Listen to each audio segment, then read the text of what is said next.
All right, we are going to call to order this meeting of the Santa Barbara Unified School District Board of Education for June 27th, 2017, and we will start with the Pledge of Allegiance. Mr. Matsuoka. Please rise. I pledge allegiance to the flag of the United States of America and to the republic for which it stands, one nation, under God, indivisible, with liberty and justice for all. Buenas tardes. Si algún miembro del público requiere el uso de los aparatos para escuchar la interpretación, los tenemos disponibles en esa mesa. Gracias. And we do have headsets available for the hearing impaired at the side tables here if anybody in the audience would like a headset. Closed session action, we're on item C5. We took no action in closed session tonight. There are a couple of items that we discussed on student readmission and student discipline that we will be taking on in the action agenda. That brings us to item C6, the Superintendent's Report. Mr. Matsuoka. I have nothing to report, except it's the last board meeting of a school year. It's the last time where Cabinet will be together, at least for a month, so I guess my comments would be, this wraps up a first year for me as superintendent here, and it's been a great year. It really has. I'm grateful to the team over to the left, grateful to our new school board for being such great leaders and just great people to work with, so I'm glad to be here. Thank you. Board comments and correspondence. Anything to share? Ms. Capps? Yes, I had the fun pleasure of going to one of our summer meal sites, and I just am so proud that Santa Barbara Unified supplies food to 16 places around a few different towns this summer for any child 18 and under to receive a free meal, and they're delicious food. So I encourage people to go. Adults can pay for the food for $4. It's amazing, and it's just growing. I think last year it was at 10, so this year is 16, and we're just feeding so many families at a time in summer when hunger really spikes because our kids aren't at school. So it goes until the first or second week of August, and so I encourage everyone to check it out. Ms. Capps, is it the sort of thing, we've all gotten notices about it, but if this is the first time a member of the public is hearing about it, is it something that they can find on the website, at sbunified.org? I don't know about the website. There is a text number, so if you text 877-877 and type in summer food, it's prompted for your address, and it gives you the 3 places closest to you. Wow. And so we've done radio and a bunch of information. There we go. And in some sites, they serve dinner, some serve breakfast, but it's really a testament to this, how much this district cares about our families. She's at the Boys and Girls Club tonight. I bet she is. So it's 877-877, and then summer food, all one word? Yes. Great. Yeah. Thank you. Check it out. Thanks. That brings us to item C8, public comments on non-agenda matters within the jurisdiction of the Board of Education. Do we have any public comment tonight? Here we go. We do not. Okay, that brings us to the consent agenda. And board members, are there any items that need to be pulled? Oh, yeah. Yes. All right, so we'll start with Ms. Capps. Number 7, but either now or later. Sorry, and I'm the, bumping ahead. D7, this is the approval of the Memorandum of Understanding between Santa Barbara Unified School District and the Trade Art Foundation for the Tiny Homes Program. All right, we can pull that. Thanks. And then... Yes, I would like to pull items 10 and 15. Items 10, this is the approval of the Dos Pueblos Engineering Academy Engineering Machine Shop teacher. And then D15, this is the facility use agreement with Hope Church for the use of the theater at La Cumbre Junior High School. Any other items that need to be pulled? All right, can I have a motion to approve the remainder of the consent agenda? So moved. Second. Moved by Dr. Reed and seconded by Ms. Moten. All those in favor? Aye. Aye. Okay, thank you. We now are moving to the action agenda, and we will come back to the consent agenda at the end of the meeting to review those 3 items that were pulled. So with the action agenda, we have a number of cases of readmission and then student discipline. So starting us off with E1, this is board action on the petition for readmission of an expelled student in case number 2016-17-14.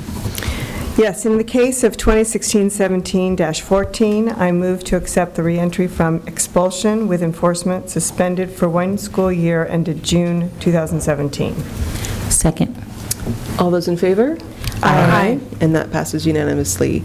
E2, this is the petition for readmission of an expelled student, and this is case number 2016-17-33. In the case of 2016-17-33, I move to accept reentry from full expulsion for 1 semester ending on June 17th. Second. All those in favor? Aye. That passes unanimously. This brings us to E3. This is action on student discipline, case number 2016-17-42. In the case of 2016-17-42, I move to accept the stipulated agreement for full expulsion for 1 semester, which ends June 2017. Second.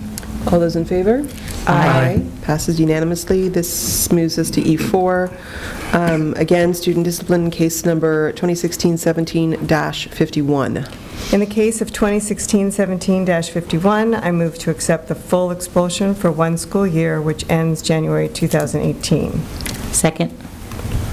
All those in favor? Aye. Passes unanimously. We're now on to item E5.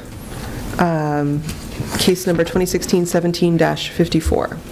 In the case of 2016-17-54, I move to accept the stipulated agreement for expulsion with enforcement suspended for 1 school year, which ends January 2018.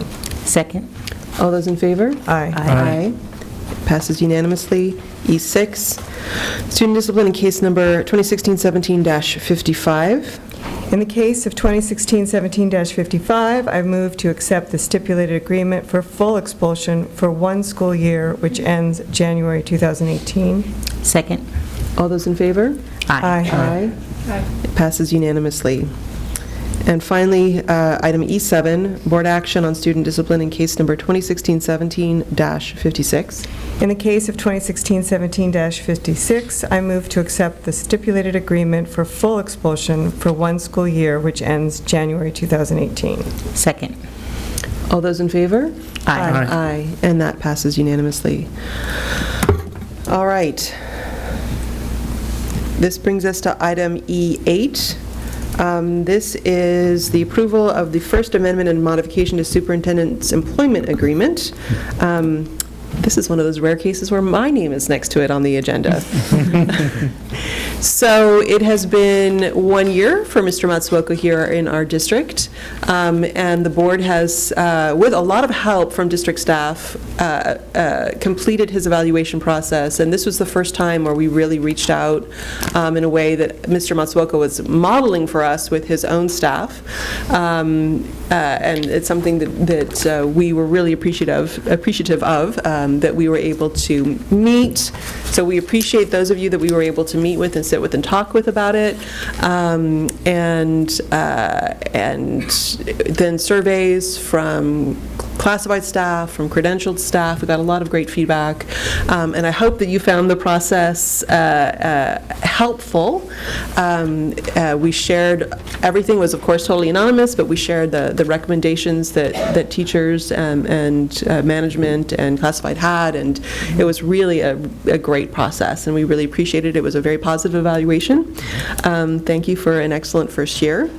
And with that, we also negotiated a modification of his original contract. So it's actually pretty simple. What you can see up there, and this is pretty traditional, superintendents typically run out on a 3-year contract. And so with the rollover to the new school year, this contract extends out a new third year, so to June 30th, 2020. And then Mr. Rouse, if you want to roll that down.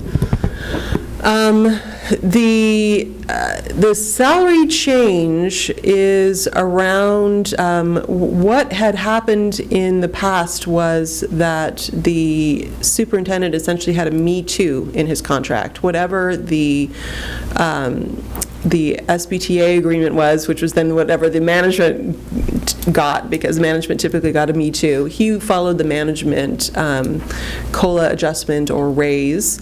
And instead, we've removed that from the contract, instead of just getting whatever the management gets or raise. Management and certificated staff are on step, so he will simply be on a step, and it's a 2% step in salary effective at the beginning of each year of the contract, so starting for the 2017-2018 school year. And then we made a slight adjustment to the vacation days for the superintendent in terms of what he can pay out, because superintendents tend to not be able to use all of their vacation days, and so it moved from 5 to 8, which we checked as being actually still under prevailing conditions in other superintendents' contracts. And that was pretty much it. And I do need, first of all, any questions or comments on that from the board at this point? No. We need a motion to approve this first amendment and modification to the superintendent's employment agreement. So moved. Second. Moved by Dr. Eden, seconded by Ms. Capps. All those in favor? Aye. And that passes unanimously. We look forward to hopefully 3 more years, Mr. Matsuoka. But certainly for the 2017-2018 school year. Thank you. This brings us to item E9, approval of the AR 3311.2 leaseback contracts. And this is coming into our board policies and administrative regulations. Mr. Hetyank. Thank you, Mr. Matsuoka, President Parker. At the last board meeting, staff made a presentation to you on leaseback process along with legal counsel. The California School Boards Association has come out with a template. Legal counsel has reviewed and made some modifications to that template, and that has resulted in the administrative regulation we have before you for approval. If this regulation is approved, we would go out with a RFQ for leaseback contractors for the Santa Barbara Junior High School building replacement project. That RFQ is now in draft form, and various people throughout the district are reviewing that. Comments or questions from the board? Anybody see any wording changes that needed to be made? It looked pretty straightforward to me. All right, we do need action on this item. I move approval of the leaseback contracts. Second. All right, that was moved by Ms. Sims-Moten and seconded by Mr. Paredes Ulloa to approve AR 3311.2, a new AR on leaseback contracts. All those in favor? Aye. Aye. And that passed unanimously. Great. Looks to me like you don't get to go anywhere, Mr. Hetyank. E10, approval of Measure I 2016 funding for the baseball backstop replacement project at San Marcos High School, and approval of the agreement for architectural services with PMSM Architects for design of the project. Thank you. We have 2 baseball fields where we have a safety issue where foul balls are interfering with other activities on campus. At the San Marcos High School site, foul balls end up in the bleachers, the home side bleachers of the stadium, and now that we've built the sand volleyball courts, we've found that a few of the balls hit the sand volleyball courts. The backstop is undersized. It needs to be larger to prevent those balls from entering those areas, so you can have activities at all 3 places going on at the same time. In addition to the backstop, in submitting this project to the Division of State Architect, we know we're going to have to do some minor restroom upgrades for accessibility at the restrooms that are at the stadium, and some accessible parking and paths of travel to get from some new parking spaces to the actual baseball field, and some modification to the bleachers for ADA seating. Questions, board members? So this is just starting the design phase now. It would go into to the DSA at some point in the next few months? Correct. I mean, the PMSM architects have already been out and helped us develop the scope of work based on what we can expect from DSA. The district has already done some surveys in the area to help with that process as far as topographical surveys for varying heights, so we know about how long ramps and other things need to be. So this would be the approval for the architect to start the contract document phase, and as soon as they finish that, then it would go into DSA, and hopefully this would be a summer project for next summer. So summer of 2018. 2018, correct. And these two projects at the two high schools were not previously identified with this bond issue, but due to their safety nature, we are recommending that we add those to our project lists. I'm sorry, did you say what the other high school was? The other high school would be Dos Pueblos, and PMSM and myself are also reviewing the scope. That should be a lesser amount because the scope of work will be less, but we haven't finalized what needs to be done yet. That'll come at a future meeting. Okay. Ms. Sims-Moten? Yeah, I just had a question. Will there be any projects that were already identified be impacted by this one being added? Not at this time. We have a little bit of reserve in the secondary district, which we don't have at the elementary. Okay. Thank you.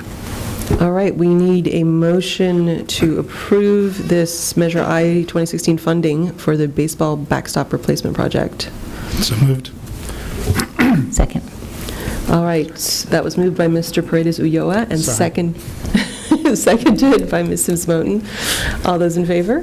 Aye. And that passes unanimously. Great. Thank you. And the next up is our local control accountability plan for 2017-20, and that's Ms. Carey and Dr. Ware. Are you going to come to the podium together? How are you going to do this?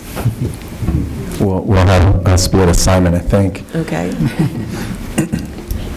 So good evening, Board President, Ms. Parker, Board, Cabinet. We do have the last version, the updated version of LCAP here for you. Again, just to reiterate, this is a 3-year plan, and we've worked diligently since we last spoke on really changing and modifying, not really changing, but modifying language wherever we needed to, updating, bringing updates.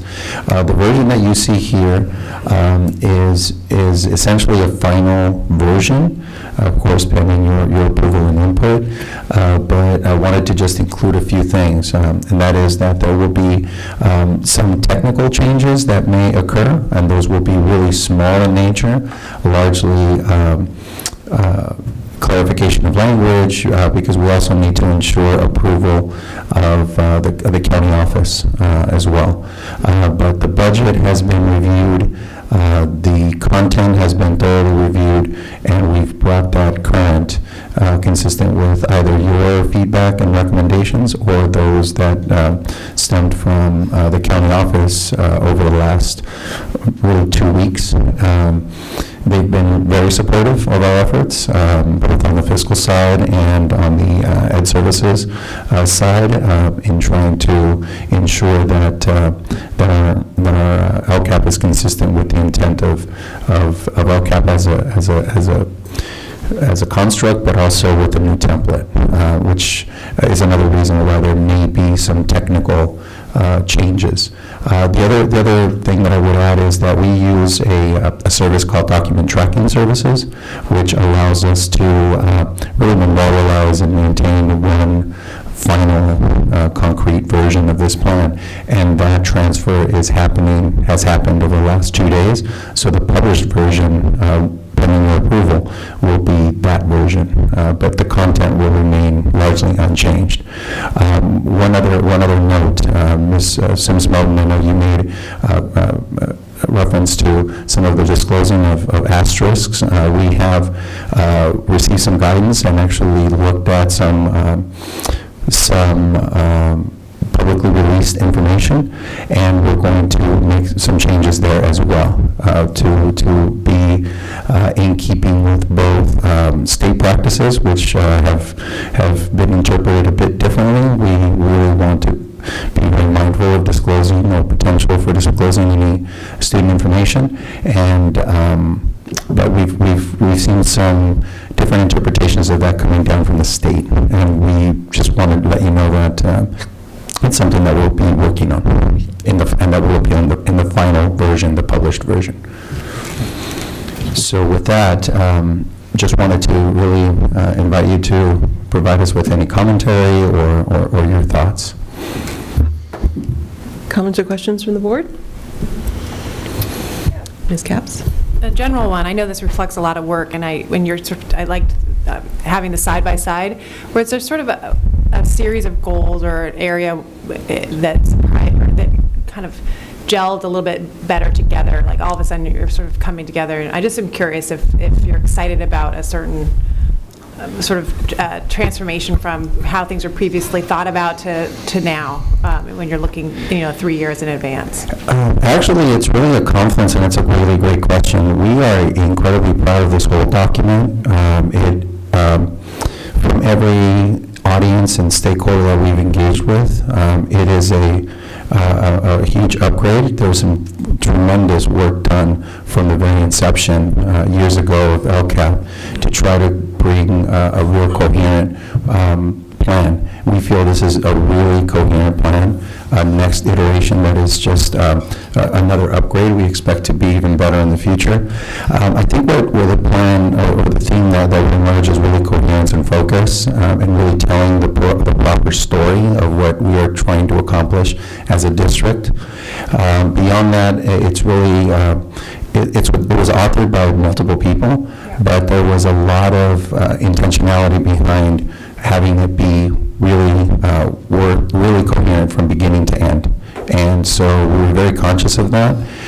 We also wanted to be very user-friendly. So the template definitely lent itself more so than in versions past to that being the case.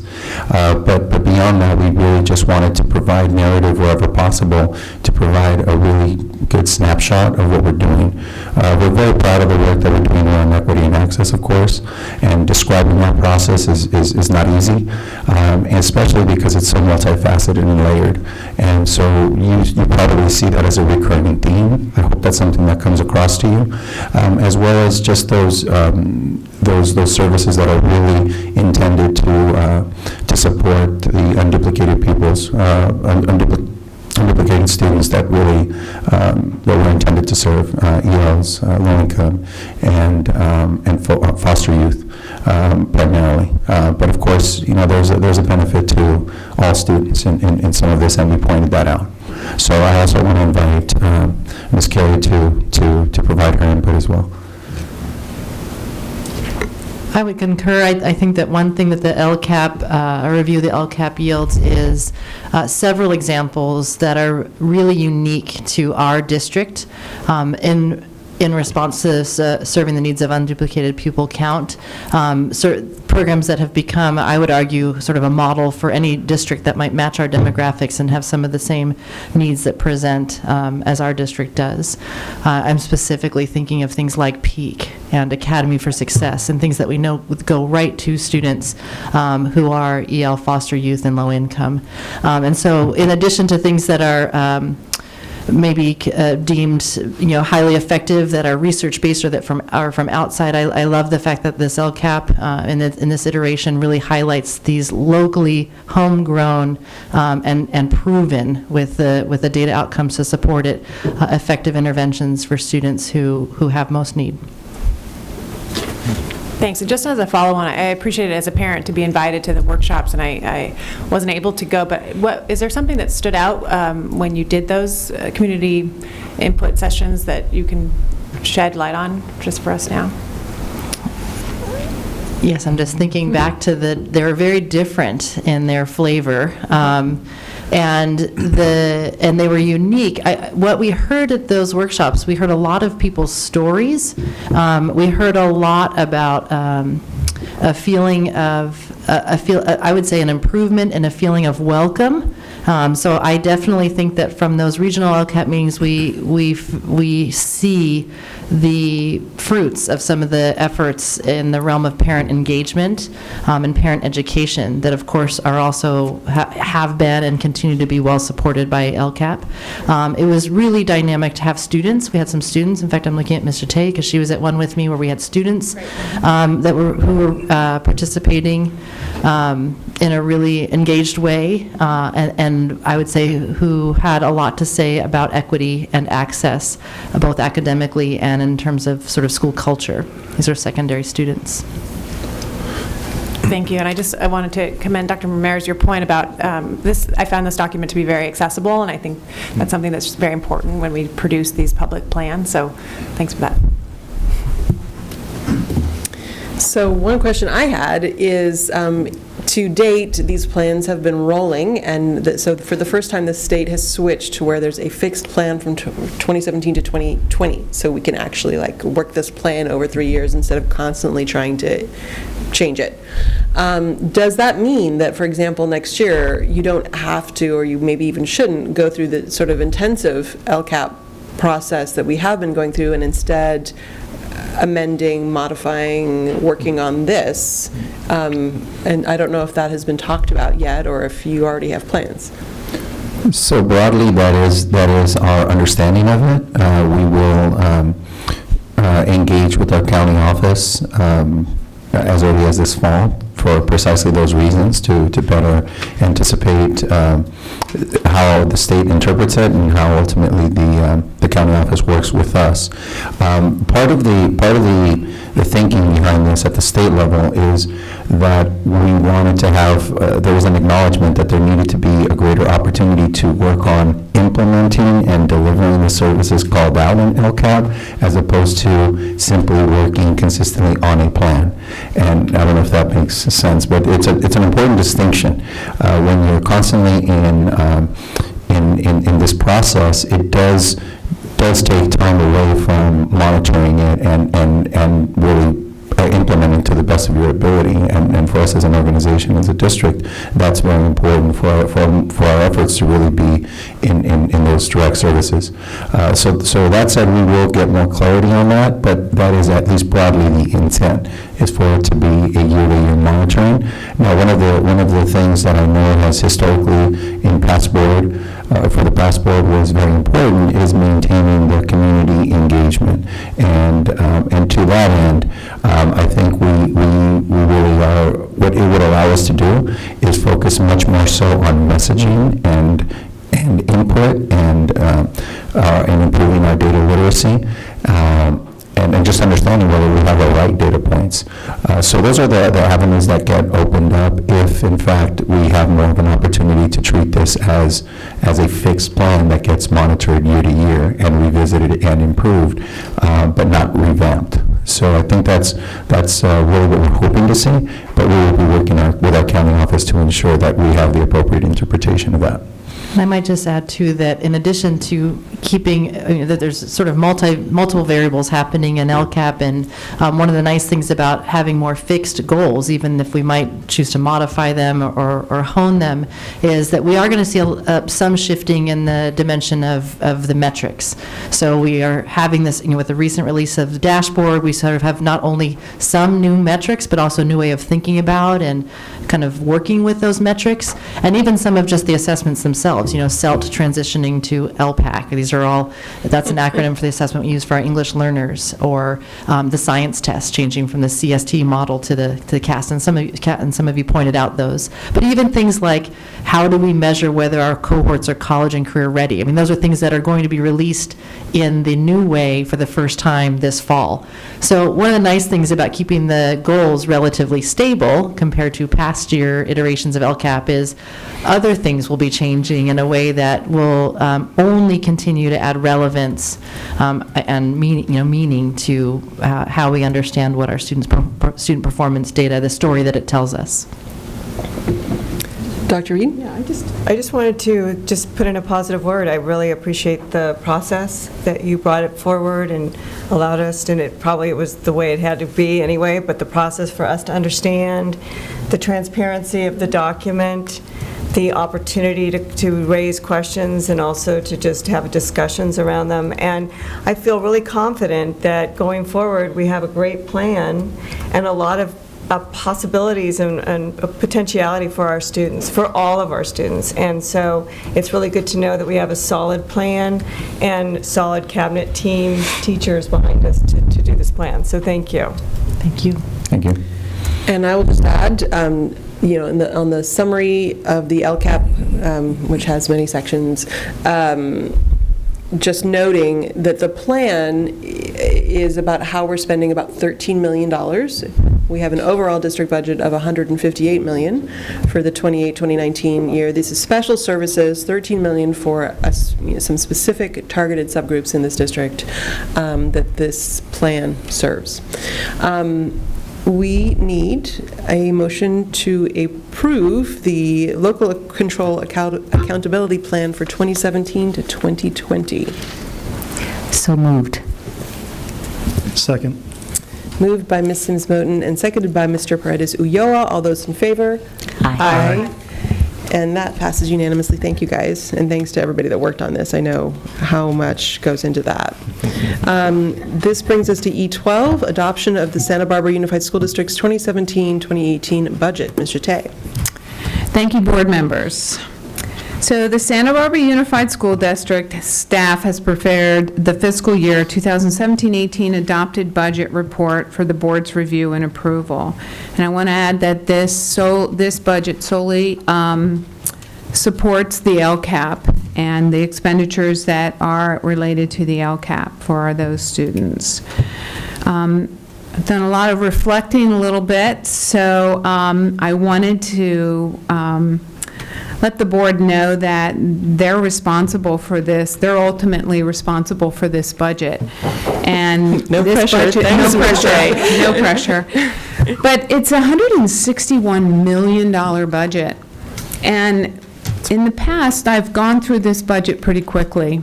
And I need to slow it down. And being a first-time board member for 4 of you, I've done an injustice by not going through it slowly and bringing you guys along and educating you on this budget. And I want to apologize for that, and I want to take this budget nice and slow. I want you to stop me at any time and ask me questions. If I start rambling on, stop me, and I'll slow it back down, okay? So the good news is that we do make our 3% for the three years, 17, 18, 18, 19, and 19, 20. And we have some basic assumptions that we've been using with the California State, the retirement and the public employees retirement system. Those are some of our challenges. The enrollment projections are decreasing by 9% by the time 2023. And we should reach our LCFF target by 19-20-21, 19-20-20. I'm going to talk a little bit about that target amount and explain how that target is calculated in the next couple pages, but I want to bring to light three of the Senate bills, 2 Senate bills and 1 Assembly bill that I'm particularly interested in, and I'm sure you will be also. Senate Bill 527 is regarding transportation. Since LCFF came into effect, they rolled the transportation revenue into LCFF. It used to be another bucket of money that we used to get when we were revenue limit, and they rolled it into LCFF. It's a line item on the calculation, and it's about $824,000, but it never gets a COLA. Nothing ever improves. Nothing ever increases. Our transportation cost between special ed and home to school is about $2.7 million. And so it is not funded. And this bill is really important to try to get some money onto that cost. And our transportation costs have gone up by 16% in the past 2 years. Senate Bill 571 was one of that should be done, and that is to fix the school district's reserve cap. And right now, in theory, we're supposed to keep nothing more than a 6% reserve. But 4 things have to happen at the state level for that to kick in, and I won't go through those, but if you'd like to know them, I can, send you an email about it, but it's kind of tedious and long, so. But they haven't happened, they probably won't happen, but this bill says, let's keep it no greater than 17%. Our board policy says 10% on top of our 3%, so that would be even better to have a 17%. And I think that's a reasonable amount to keep on hand if we can get there. And the final one is the Assembly Bill 119 that Mitch is familiar with, and that's about giving our access to our unions for orientation. And basically why we're looking at this is because these orientations are to be done during the school day. And so we would pay our union members to come and do an orientation for their specific union groups. So those are the 3 bills that I'm watching, and I'm sure Mitch is watching Assembly Bill 119 also. So moving along, does anybody have any questions about that? I'll just remind, obviously, it's, we can look up who the sponsors are for these bills. It's hard to contact if they're out of our area, but we can and should contact our own Assembly member, Ms. Limon, and then Hannibeth Jackson to weigh in. We can do this individually, obviously. We can always do it as a board as well, but there's no need to wait. Contact your elected representative. Now for that commercial, we'll go back to So Meg, I do have a question. Sorry. So when you bring these bills to look out for, is there any recommendation as to which way we should be looking to them, supporting them in regards to contacting either our assembly person or our senator? For the first 2, funding for transportation, any type of increase in funding for transportation would be great. And the reserve cap, absolutely, we vote for 17% instead of 6%. The Assembly Bill 119, I'll leave that for you guys to decide. Okay, so the next little chart down here, I kind of like this chart because assumptions change so much and so quickly that it's really hard to write that in a narrative or anything. So I think it's very, very self-explanatory that the differences between what was happening in January to what happens on the actual approved budget. So, for example, in 17-18, our cost of living adjustment is 1.48, and it ended up at 1.56. That's good news. That's about a $660,000 increase to our LCFF funding. Again, the gap percentage went up about 20%, and that's good news. Our mandated money, which we thought we were only going to get $600,000, I'm estimating that we get $1.9 million. That was a really good surprise, and we're going to just allow that to go to fund balance. And then you can see 18-19 and 19-20. But I want to show you this because it definitely has, every time I bring you a budget, it changes. And why aren't these assumptions staying the same? And this is why. And we're governed by a state of California, and the percentages change all the time, depending on how well our state is doing. On page 2, so I wanted to show you how we're actually, what the LCFF target entitlement is, which most districts will hit at 2021, but since we're declining, I believe we're going to hit in 2019 and by 2019-20. That's another word we have to start. It gets hard when you're doing 2019-20. It seems, okay. So anyway, so let's just take grade span K3. So when we were revenue limit, we got $1 amount per student. It didn't matter what grade you were in.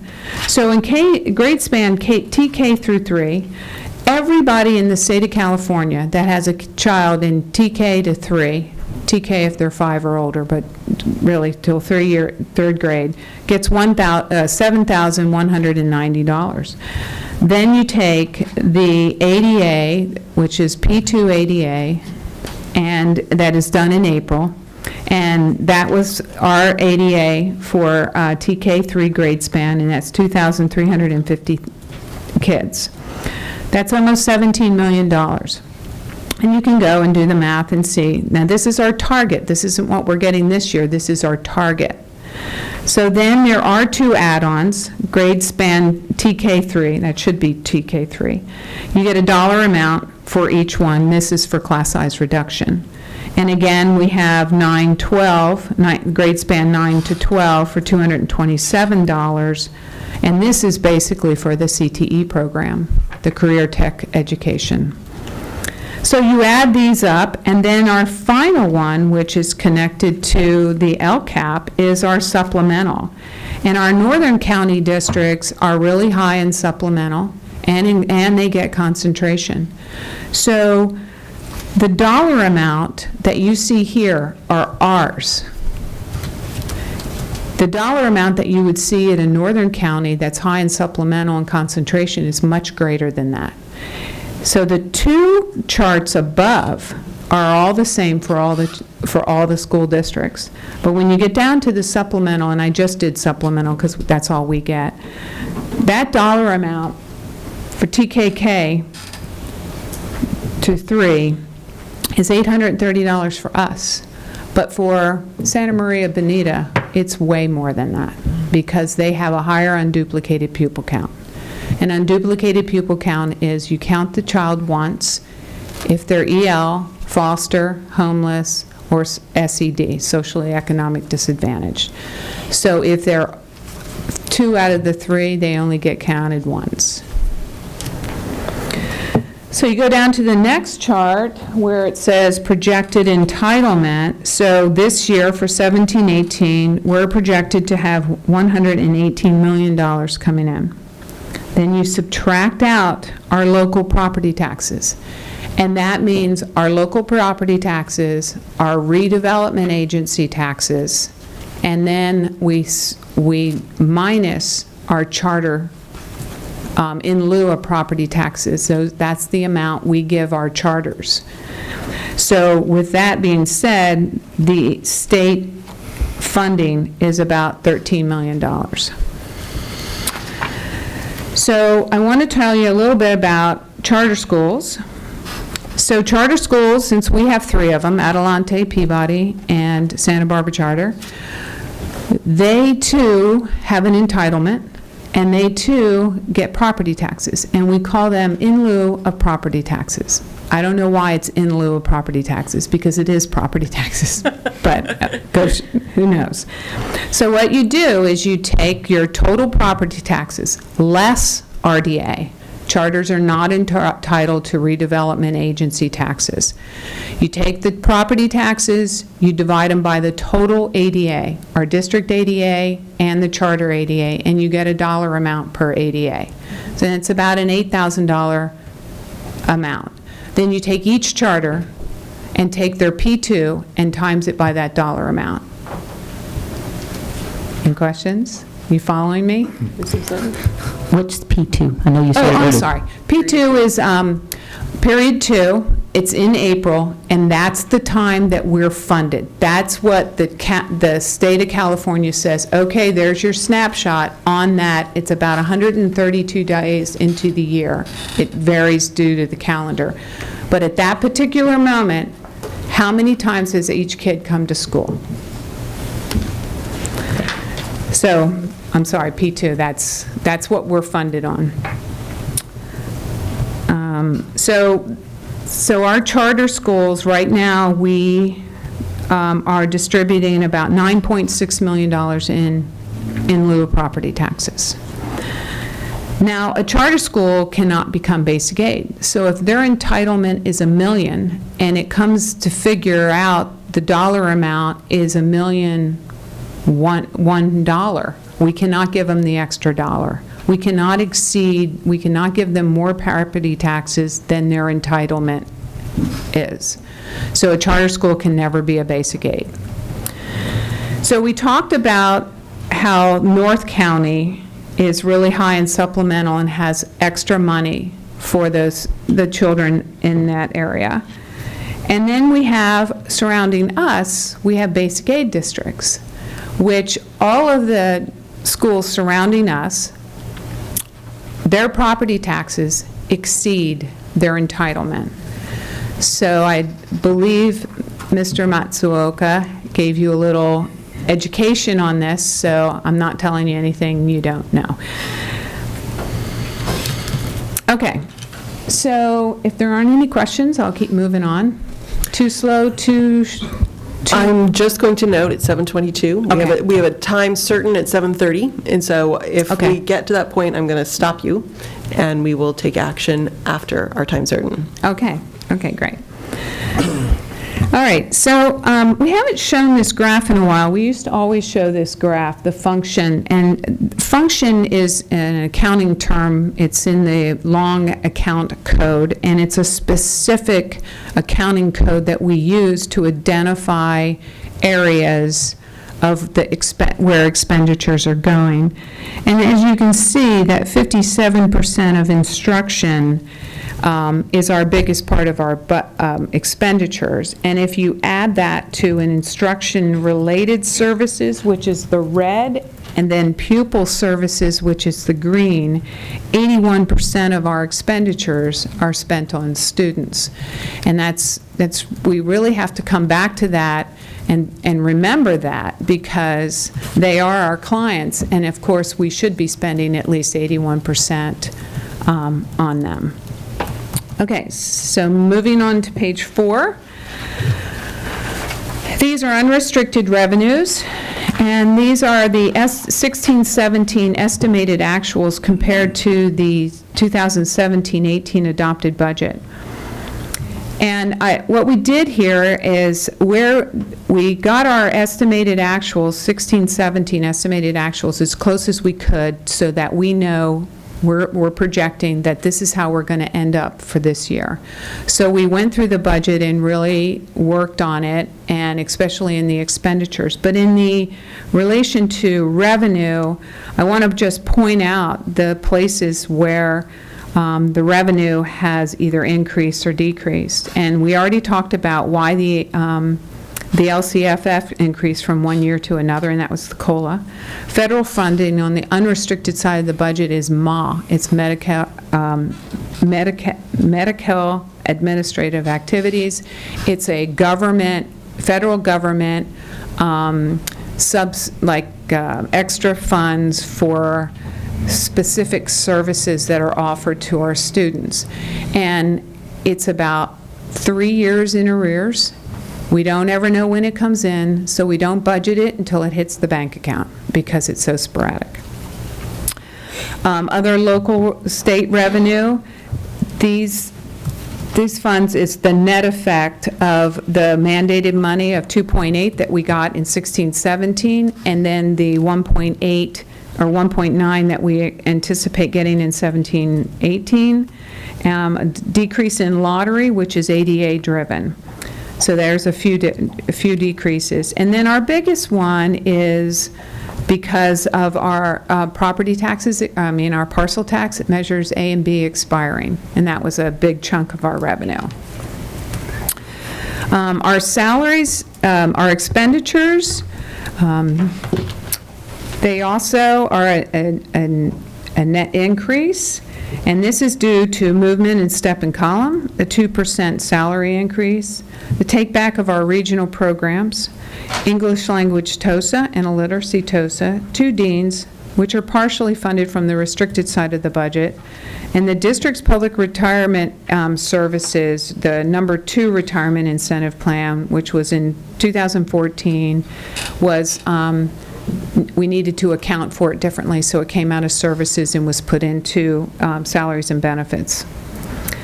And then the 1% increase in insurance, health insurance, an increase in statutory benefits, and of course the increase to STRS and PERS, and one more professional development day. And I just want to say that, Santa Barbara really values its employees, and we've been fortunate enough to give a 12% increase over the past 5 years.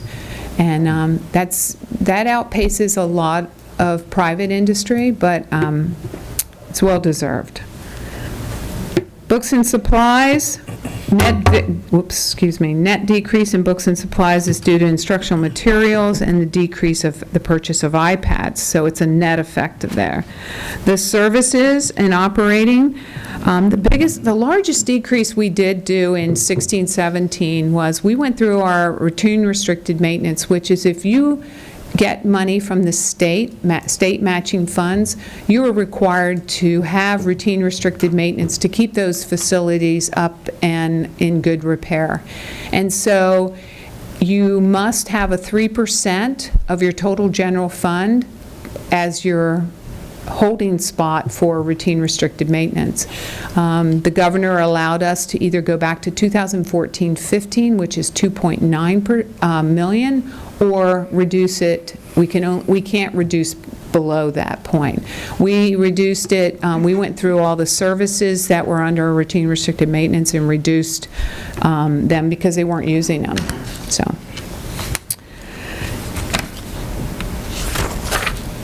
Okay. I know we're going to stop here pretty soon. I want to skip down to page 6 at the bottom and the change in the operating deficit. That number is both restricted and unrestricted, the 11.6.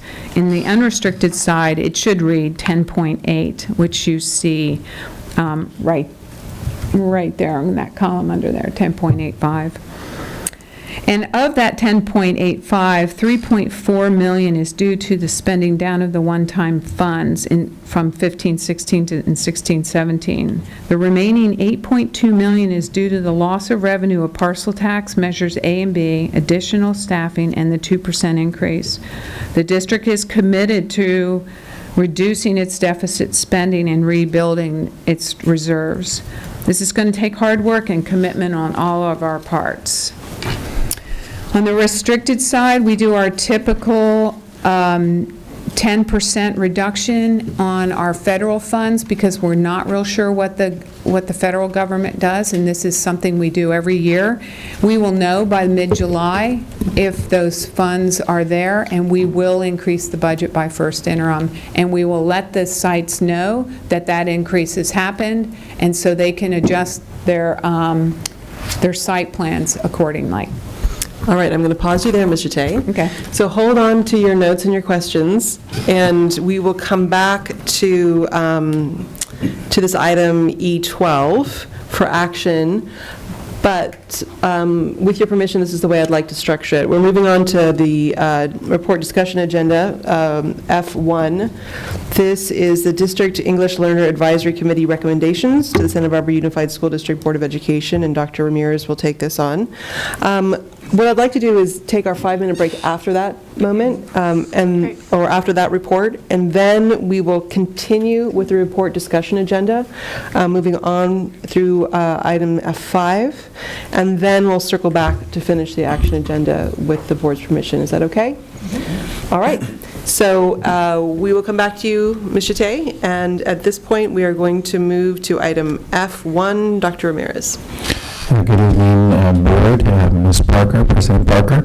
I wanted to give an opportunity for Dr. Mora, our Director of English Learner and Parent Engagement Programs, to introduce our parents who are part of make up our executive committee for our DLAC, committee. Our executive group is here with us. So I want to turn it over to Dr. Mora.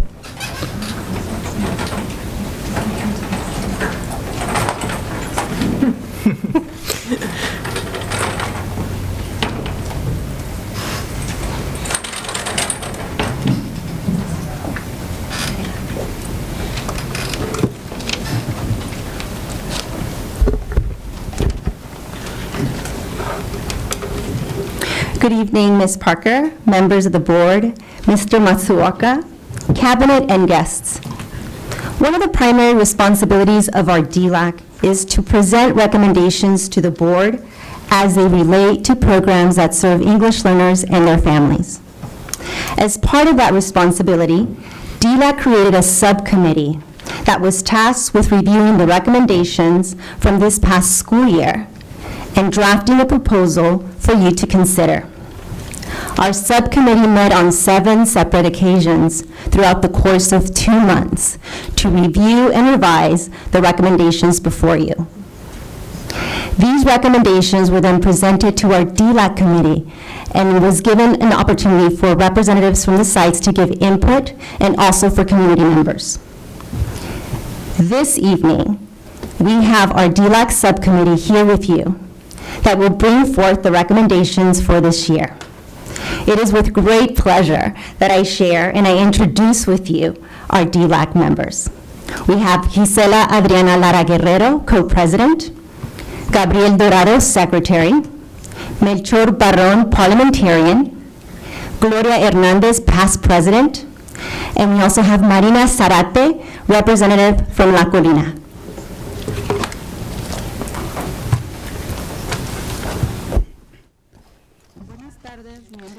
Good afternoon, members of the Board of Education. My name is Adriana Lara, and I am one of the co-presidents of the DLAC, and I am a representative of Santa Barbara Community Academy. As Dr. Mora stated, one of the responsibilities that the DLAC has is to issue a report to all of you that focuses on improving the programs for English learner students and based on increasing parent participation.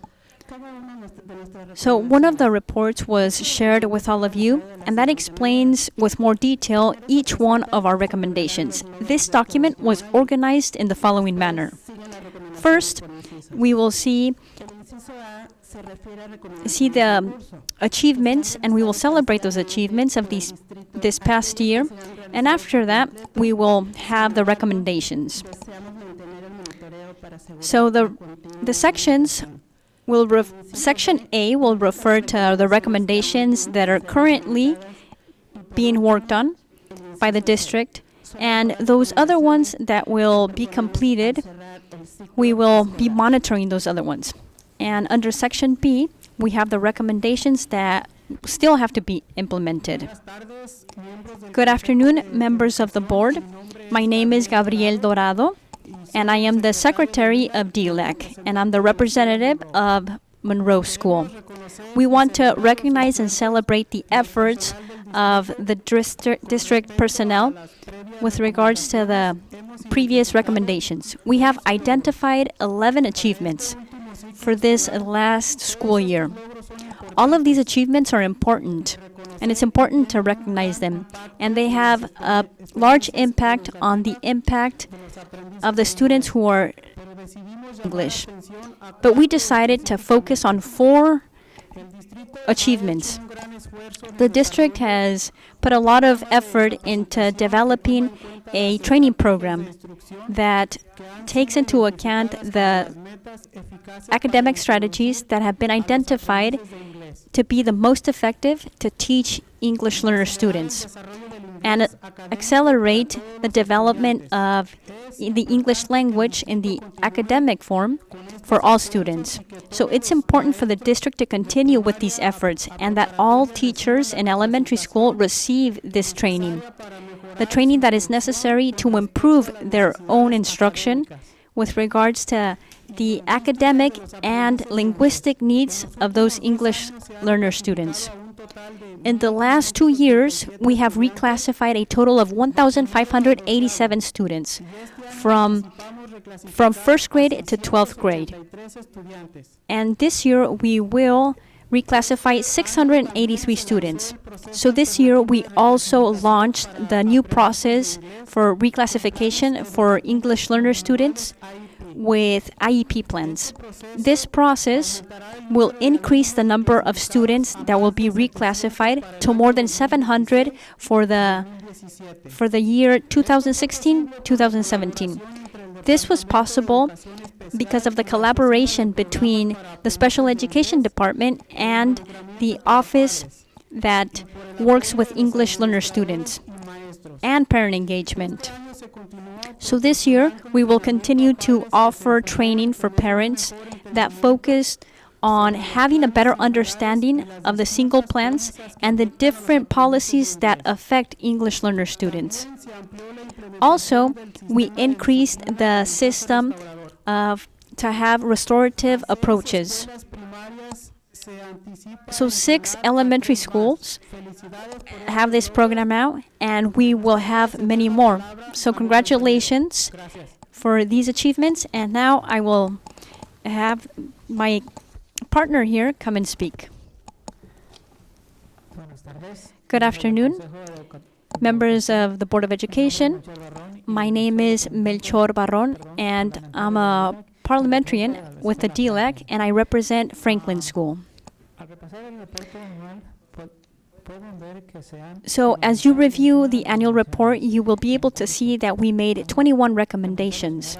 Like Ms. Adriana Lara mentioned earlier, this refers to the recommendations that are currently underway and the ones that have been partially achieved or those that will be achieved.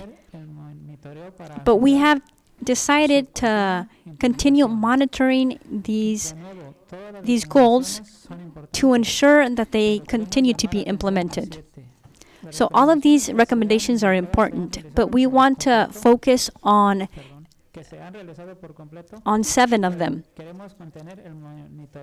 So we should continue monitoring these things,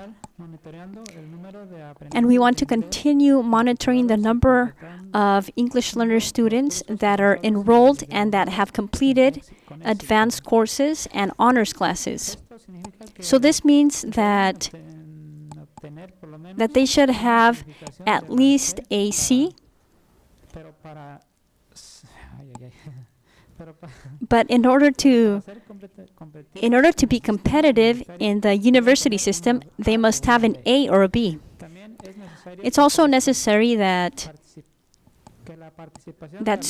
students who are learning English participate in this class, that it be proportional to the district population.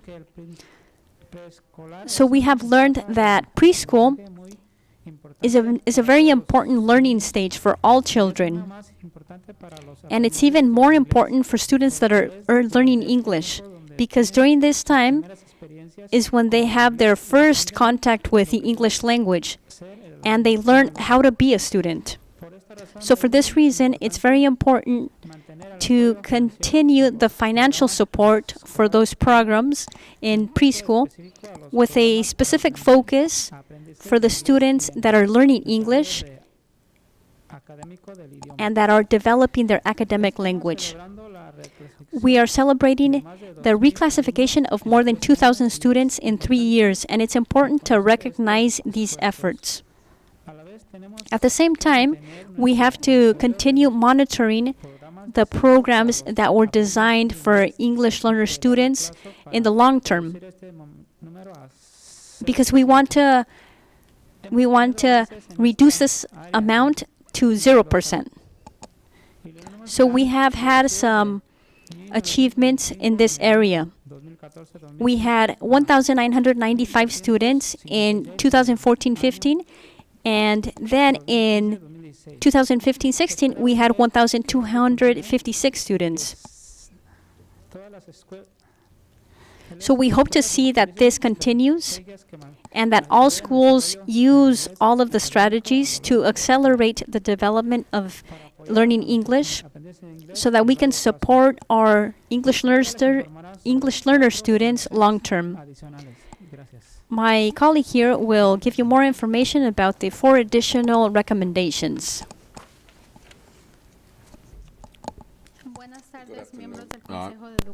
Members of the board, I'm Marina Sarate. I represent La Colina. I'm going to review with you 4 of the 21 recommendations that are happening now and that have been done, and we need to keep implementing these. We have seen a continuous focus on parents about the purposes and functions of DLAC, this continues to be a need because we see new administrators, we see new parents that are parts of the committees, and they need to have more information.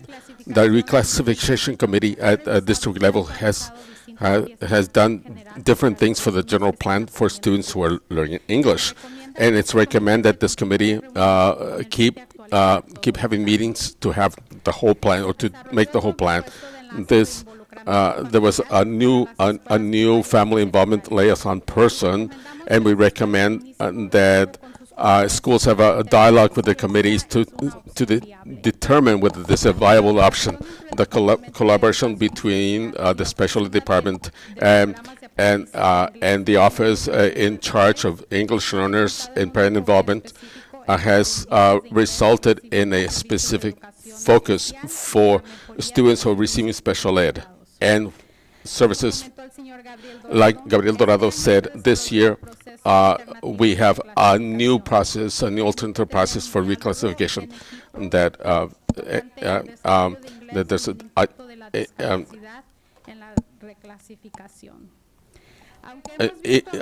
we've seen advances in this area. We need to continue monitoring the process of evaluation to make sure that the English learners are not identified erroneously, and if they're eligible, as soon as they get to their goals, that the services stop if they're not needed anymore. My colleague will inform about the following section. Thank you very much. Good afternoon, and people present here.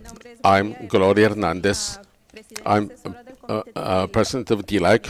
I'm also a community member. I'm a mother of children at Harding, La Cumbre, and also next it will be San Marcos. It's a great pride to share with you that all the recommendations have been implemented. All the old recommendations have been implemented. We recognize the great effort that school personnel has done to achieve these goals, and we thank you for that. I will present two new recommendations. The first recommendation has to do with the family involvement liaison.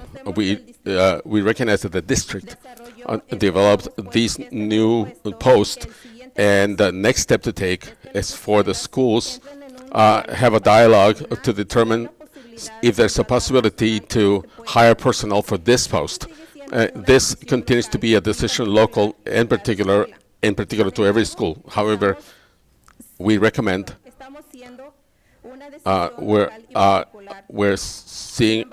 we recommend that when this person is hired, the relation and collaboration in between all the schools, so we can support the parents and students in this transition, especially when the parents are new in the school system and they haven't had opportunity to know the system, and they want to know how to better support their kids in school, and they want to be part of the puzzle participation, and to have the tools necessary to be able to support their children at school.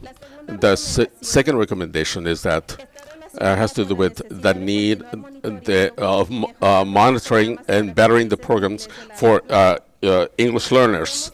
We recognize that the district has hired a teacher on special assignment for English development, known as ELD. That person will focus its efforts to better the instruction for English learners, designed and integrated. This is a good step. It is recommended that a second teacher on special assignment be hired for English learners, so that person can focus on middle schools and high school to reduce the number of English learners in the long term. A focus we want to accelerate the academic learning of English, so that teachers can better the instruction, and for the English learners will be able to get a material that they can understand. We would like to thank you for the opportunity to be before you and to share the wishes of our community with regards to improving programs for English learner students. The achievement and the success of our students depends on authentic collaboration between school personnel and families. We understand that the job of providing a high-quality education for students is not easy, but it is the responsibility, the moral responsibility of the district, and us as parents are willing to support in these efforts. We would like to know if a member of the Board of Education has a question for us with regards to any topic that we have spoken about. Thank you very much. Thank you so much for that. You do this wonderful. I'm going to take this off my head just so that I don't hear two things going on at once. But the report, I love the specificity of it, how specific it is, the level of detail that you go into. It's really very, very helpful to us. I also really want to thank our team. This is the first time that the board has used bidirectional interpretation as part of the meeting itself. And I want to be clear that these headsets are available for all members of the public who are here. Our videos are always interpreted into Spanish, and this is, I think, the first time that our interpreters and videographers will have to be messing with the English version so that members of the public can understand what was being said here, since they weren't here and they weren't wearing headsets. But that was fantastic, so thank you. And I will now open up to board members for any questions or comments to the DLAC. Mr. Paredes Ulloa. One, yay, simultaneous interpretation, I love it. I love pushing it, and I'm sure Carrie's seen enough emails from me about it. So, I also want to thank you all for coming tonight. Thank you for bringing your voice, because us as members of the Board of Education, it's important for us to listen to our community's voice, because we are working with your students, working with all of you. So for you to make the effort to come and make these presentations, many times we don't know what you might be thinking or what might be happening at the school site. Many times you can report that, but listening directly from the parents, what's happening at home, what kids think about things as students and you as parents, that is the voice that we need. And thank you so much for being here. We know that you could be right now at home with your kids, relaxing, or even working. And it's a big sacrifice for you all to come here and make these presentations, especially in front of a group of people that you don't know. But it is a sacrifice that will have a positive result for your students. And thank you so much. I also want to say something. I just want to say that I've presented previously, and that's one of the ways that I feel that I can reflect on these recommendations and see how we've improved. And I'd like to say that the simultaneous interpretation is something that we learned about previously. It was taking us a long time to pass the microphone over to the other person so that they could interpret. So in that way, we have also made progress, and I can give that as an example. Yep, that's great. One other question I have. We obviously will be taking this into consideration as we move forward into the new year. We've just been talking about the LCAP, which really specifically targets funding for some of the things that you have recommended. Did you feel like you had a good voice in the LCAP process? Did you get a chance to give the feedback that you feel like you needed to? Yes, we did have the opportunity. In fact, in previous years, since we started the LCAP process, Dr. Ramirez was sharing the information with us. He came to our DLAC committee, and he talked to us about the LCAP. So we are familiar with the process, with the LCAP process, and we have had that opportunity. Okay. And my last question is, and I don't know if this is a question for you or for the team here. Ms. Carey referenced that things are changing, including around testing, and the state is transitioning to a new kind of test for students that are English learners. And I can't remember the acronym. It's going away from the CELT and moving to the new one.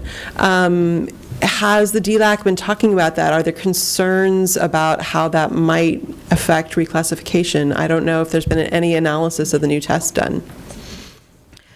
I would like to say that as a parent, I've been involved in the reclassification committee with Dr. Mora, and that is one of the things that me, as a parent, my students' first language is not English, it's Spanish. But during our DLAC meetings, we've shared our concerns, and we've shared information about the reclassification process, and she has shared with us the changes that will be coming about. And she also told us that as soon as she has more information, she will keep us updated so that we're well informed. And I'm going to pass the microphone over to Dr. Mora to see if she has anything else to add. So thank you for your question. We have engaged in conversations in relationship to the LPAC. That's the new testing name.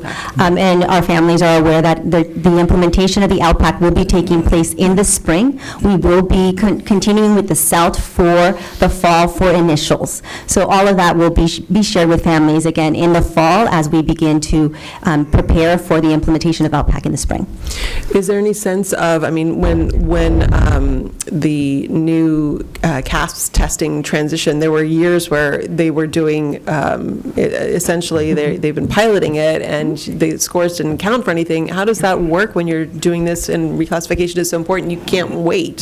So how does that work? So what actually happened is this past school year, we participated in a pilot for the LPAC, so for the summative. So that was actually piloted at one of our school sites this year, so that information was used by the state to make any final adjustments, so that way when it's implemented in the spring, the summative LPAC, those scores will be used for reclassification. The same will be taking place this coming school year. When we're still using the initials for the CELT for initial assessment, we will also be piloting the LPAC for initial assessments. So then we will then be able to send that information to the state. They'll use that to make any final adjustments to the LPAC initial, so that we can then the following year roll everything out. Okay. Yeah, so we're in that process. Okay. Dr. Reed. Thank you, Dr. Mora, because I know you've done a lot for this, and I also want to thank everyone for coming and for sharing your comprehensive approach and your recommendations. They are well heard, and I appreciate the time and effort that you took to come here again, reiterating my colleague in terms of, taking the special time out of your evening. So thank you very much for your presentation. Thank you. If I can also just reiterate and really build off of what you just said, Dr. Reed, really none of this would have been possible with our parents. They come in and day out. We met for multiple hours each evening. We would plan for 2 hours and we'd stay together for 3. They really have a commitment, not just for the success of their children, but for the success of all of our children. So they are truly committed. So I really just want to commend our families and thank them for everything. So great job.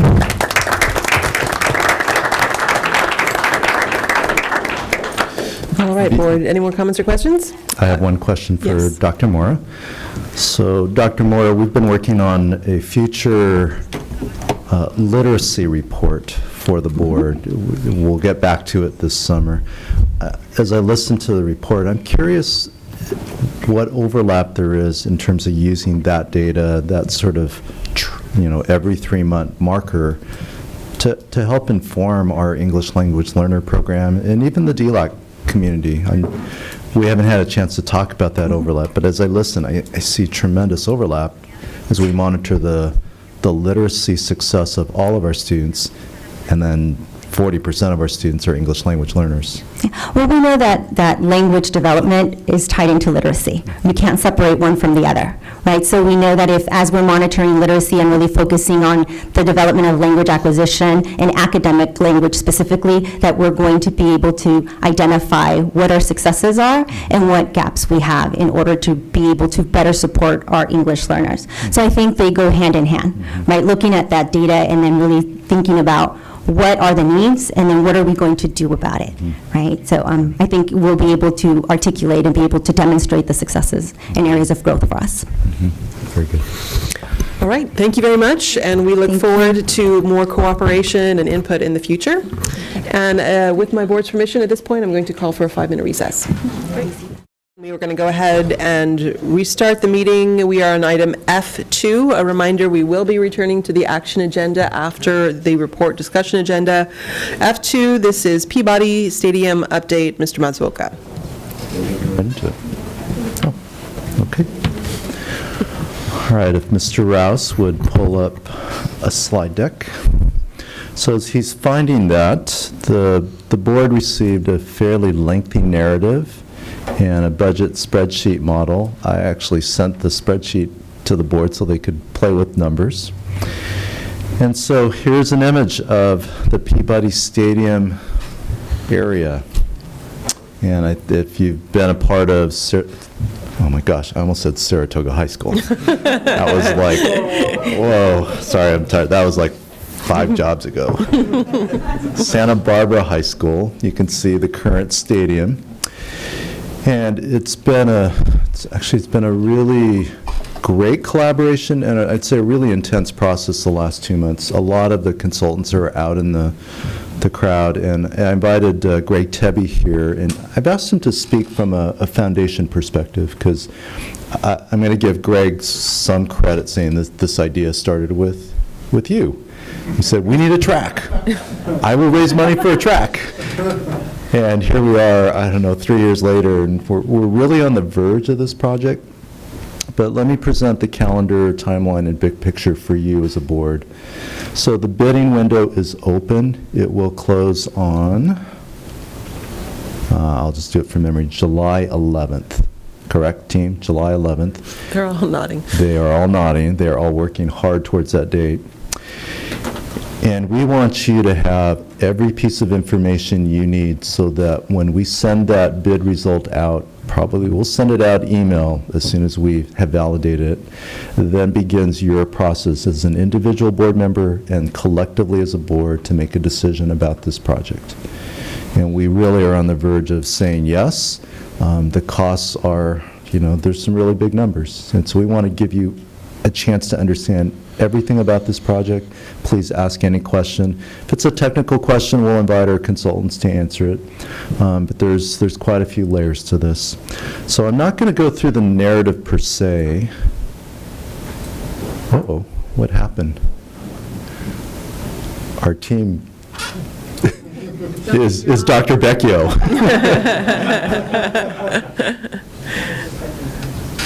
All right, well, anyway, you can see the team.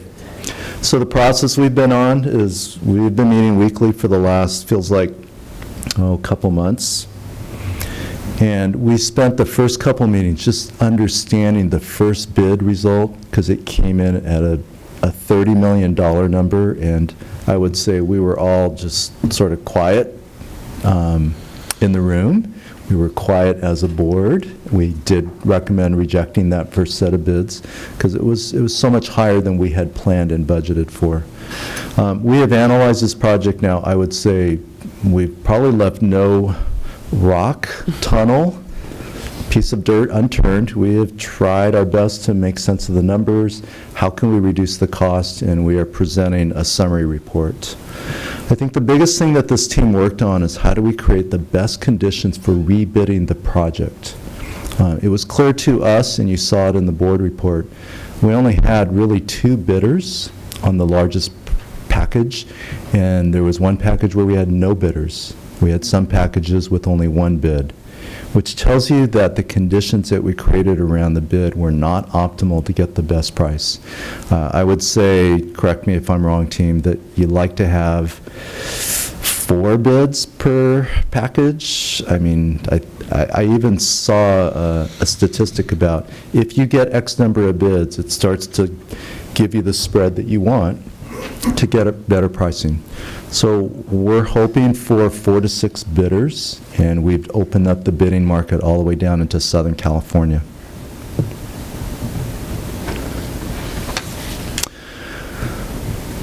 One of the things that we realized as we unpacked the design of the first bid is we had a construction window of 14 months. Now, that was breaking ground literally right after graduation a couple weeks ago. The project would have been done enough to hold graduation 2018, but it was, in hindsight, it was a very aggressive construction timeline. And as we figured out, I mean, you can get anything done fast. It just takes more money if you want it done, I'd say, faster than a normal delivery.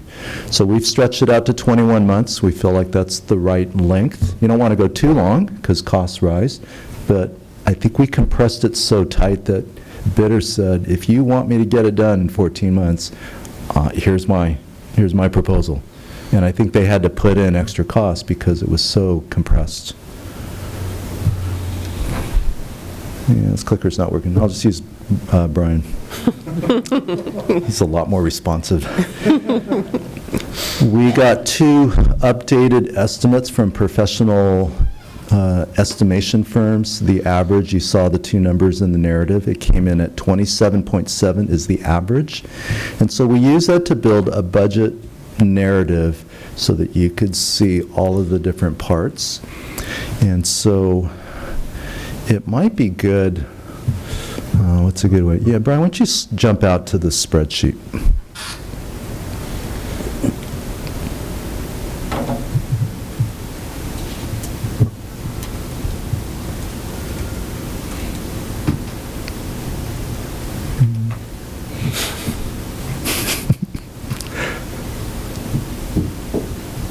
While he's loading that up, you've seen the spreadsheet. So it's broken out into 2 parts. We have our funding sources.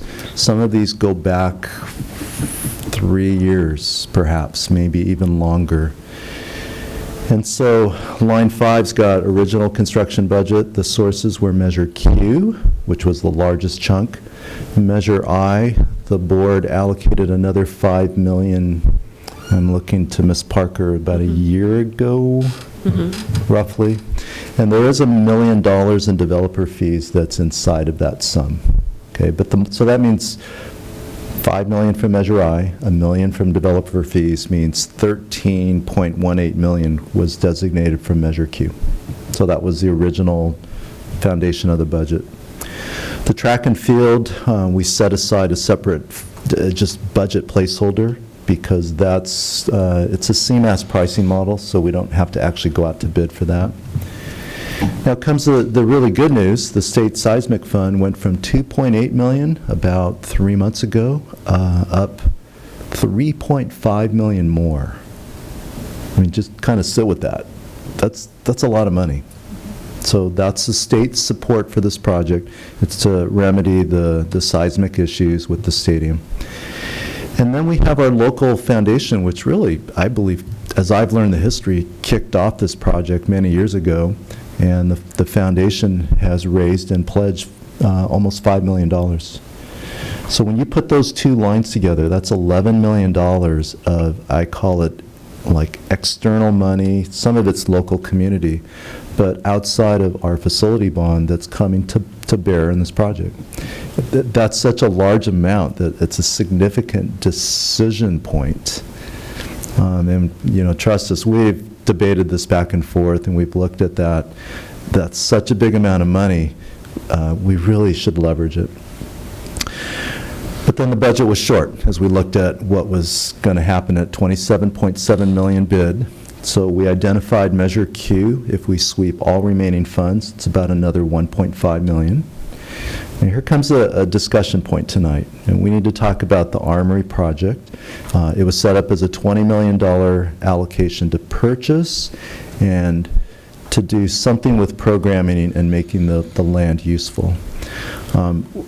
we can say an estimate of where this price is going to come in to purchase is about $14 million. And, you know, the deadline on the assembly bill is coming up on June 30th. Craig Price, our attorney, is working weekly with the Department of General Services trying to get this process in motion. So Craig and I are hopeful that we'll be in escrow hopefully in a couple months. All right, so preliminarily, we're looking at a purchase price of around $14 million. So that leaves $6 million out of the 20 as a potential resource. And so the narrative provided some of the argument about why should we redivert that money from the Armory to this project? It's shovel-ready. It benefits 2,000 kids. It really helps us leverage the $11 million that's a potential external funding source. So you put all those budget resources together, $39 million. And then if you scroll down, Brian. So here's the project costs and how it breaks out. And the construction subtotal, you can see it is $31 million. So soft costs need to be explained. It needs to be made part of the community's understanding of this project. It would not be good for us to just say it's just what we have to pay the contractor. So the soft costs include many of the consultants who are out in the audience are architects, construction management, civil engineer, and then there's other people, the DSA inspectors. It's a big bill. So there's a lot of other soft costs. Most projects tend to operate with we start with a 25% soft cost. Some district programs even start as high as 30% on soft costs. Soft costs can get expensive if you, I would say, overuse it. Don't manage the project more in-house. You've watched, I would say, your team, and specifically me as your new superintendent, take a more hands-on approach because soft costs can get really expensive. The difference between 30% and 25% on a $200 million bond program is significant. So it takes a lot of work, but we've got a great team. By the way, Brian, would you change that number to 0.22 instead of 20%? Yeah. That's what was in the report. So I was messing with it at home, saying, okay, if we lower it, how much money do we save? 1% on line 22 is $312,000. So if we can lower soft costs by 1%, it saves us $312,000. 2%, $600,000. It adds up fast. I believe we can come in at 22%. We might be able to get lower, but I think that's a good starting place. So if we got a bid that came in at $27.7 million, our project reserve with all those income sources is $862,000. We put in a 5% contingency allowance. I would say that's probably low for a project of this magnitude and with so many unknowns underground. But when I put in a 10% contingency, the budget it was big. And so we're going to try and go with the 5% contingency and hope that that's enough. So there's the budget. I don't even remember what the .0357 was there for. Yeah, just Delete. I probably put it in there for a reason. There you go. Let's go back to the slide deck, and then we'll let the board ask questions and have a conversation. So next slide. So it's some big picture thoughts that this is not necessarily in the narrative. Peabody Stadium was built in 1925. I'm looking at roughly, Joe's nodding his head, about 1925. It's coming up on a 100-year birthday. And it feels like it was built in 1925. I mean, it's an old structure. This is a huge investment for a school district and a community. But if you think about the original investment of Mr. Peabody, it served the community for almost 90 plus years.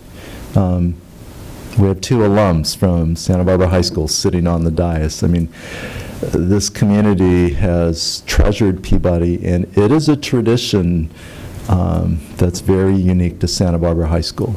I don't think we would be allowed to just put in a normal football field because there is so much history and tradition. And the board should know that I met with Mr. Herron last Friday. And I just wanted to get his perspective on this because he was part of the board for 8 years. And his email to me later that night, he said, you know, what you presented makes sense. It does. And he's a Don. In fact, he even admitted that he was the board member who said it has to be a concrete stadium. You know, I think it came up, I see some consultants out there, and it would have been perhaps a little cheaper to build a aluminum high school football stand, but I don't think the Santa Barbara High community would want us to do that. So the other observation that I have learned about our historic buildings, that this is Santa Barbara High School, it's Santa Barbara Junior High, and La Cumbra. These historic buildings are challenging to remodel. It's not like a modern construction where, you know, you've got a wood frame wall and you've got sheetrock and it's easy to fix. I mean, these concrete buildings are just challenging to fix. This one's beyond life expectancy. The other thing that I'll just comment, I'll tie it into that 70%, 30% number. It took us a couple meetings to realize we kept trying to reduce the cost. There's so much that's underground that you can't eliminate. We just have to fix it. And it's in part because of the physical geography. To get a high school-sized track, literally drop down on that picture, we've got to cut into the hillsides. The drainage has got to be completely rebuilt. And then we're going to comment about the drain tunnels in a second. So I think there's, oh yeah, we did explore this. I mean, that was my first question, I don't know, about 6 meetings ago. Could we build the stadium, you know, a more traditional, simpler way? And when we finally looked at it, the amount of money that we would save versus the stakeholder, I guess, complaints that we would receive of taking out concrete and putting in a traditional high school bleacher set, it wasn't worth the money. It didn't significantly change the budget cost. We did take a look at placing an entire track field football stadium complex at the Armory because, you know, it's flat. It would actually extend into the adjacent streets on both sides. It's literally, I think, I remember our team, you need about 8 acres of land to create what's a traditional high school, you know, track and field complex. And the Armory is only 4 acres. We looked at Santa Barbara Junior High, you know, because it's right there. Could we just drop it over there? It's actually the same land constraint. So we took a look at that idea. And so I've commented, leveraging outside resources. And so before we get to this last one, so there's a visual across from the board, and I think you can see the little green oval. Mm-hmm. So there's Peabody, and a little geography lesson. That was the end of the lagoon from the Pacific Ocean about 100 years ago. Hard to imagine. And it's all been filled in over the last, you know, probably 50 years. That area got filled in. And so what Peabody is, it was the beginning of the natural drainage of that watershed. So what's shaded in the sort of dark pink and then the lighter orange, in a large rainstorm, that is the watershed that flows through Santa Barbara High School. It flows underground. There's 2 large storm drains, but they are old. I think one's from the 20s and the other one's from the 40s. The team has sent cameras down, and it's starting to fail. And so, you look at how much land drains through our property. It's huge. It's and Steve, I'm guessing 120 acres, I think. 260. Oh, 260 acres of Santa Barbara drains underneath Peabody Stadium. And so I think what the team, this project evolved, it started with the track and field, and then pretty soon it's sort of your classic remodel. You start with one part of a project, and then it led to one thing. This storm drain, the hard construction cost is about $7 million. You add the soft costs. I think the number I put in the report was about $8.7 million. I've had questions, can we not do it? I mean, it's really not ours. The construction area is directly over the storm drains. So when we have major demolition work, the chances of us damaging that are significant. And if we damage it, then it becomes our liability. Could we just leave it in the ground? The new stadium's going to sit right on top of the storm drains. So to leave the old 80-year stuff in the ground, that just does not make sense from a design standpoint. This is our conversations of the last 3 months. So I want to invite Greg Tebby up because, he really got this project launched, and he's been a great community leader on this, and I think it's important for us to hear from Greg because he represents the voice of the foundation and really the voice of Santa Barbara High School. So, welcome, Greg. Thank you, Mr. Matsuoka, and thanks, board members. My name's Greg Tebby, so I'm a board member for the Foundation for Santa Barbara High School, and I'm the capital campaign chair for this project for the foundation. I thought it would be helpful just to give you a little historical perspective on the Foundation's involvement in this project, and also just give you a perspective on our donor community, what their current thinking is on the status of the project. Before I do, I'd like to let you know what our mission statement is. It might help you understand why we got involved in the first place. So the mission statement of the foundation is to fund activities that have the greatest impact on the greatest number of students.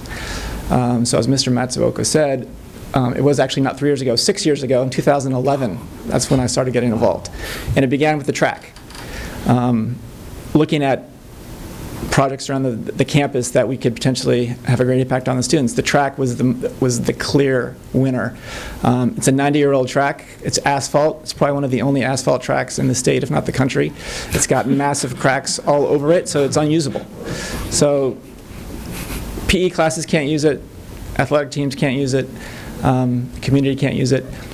And so there's really no place at the high school to run, which is like the basic physical education activity. So so way back then we thought, okay, this actually will be a fairly straightforward project. Let's just put a synthetic surface over that and we're done.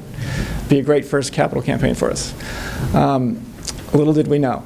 So as we started planning that, we soon realized that a very valuable enhancement to that project was to include the football field, changing from natural grass to artificial turf. And it was a natural to combine them together. So with natural grass, first of all, you're very limited usage. Only really the varsity football, soccer, and now lacrosse teams can use it. Otherwise, it's generally off limits because it gets chewed up so much. And also in a drought, in a community with significant drought risk, it takes a lot of water. So with artificial turf, you can have unlimited usage. So all of a sudden, the entire school community can use it, all the teams, PE, and any other organizations on campus, but also as valuable, the community can use it. So all of a sudden, you can open up on the weekends to youth football, youth soccer. There's a lack of available facilities around town for those things, so this would be a very valuable resource for them. And also, the school could host, lacrosse events, lacrosse tournaments, track events, etc. So that was very attractive to the school.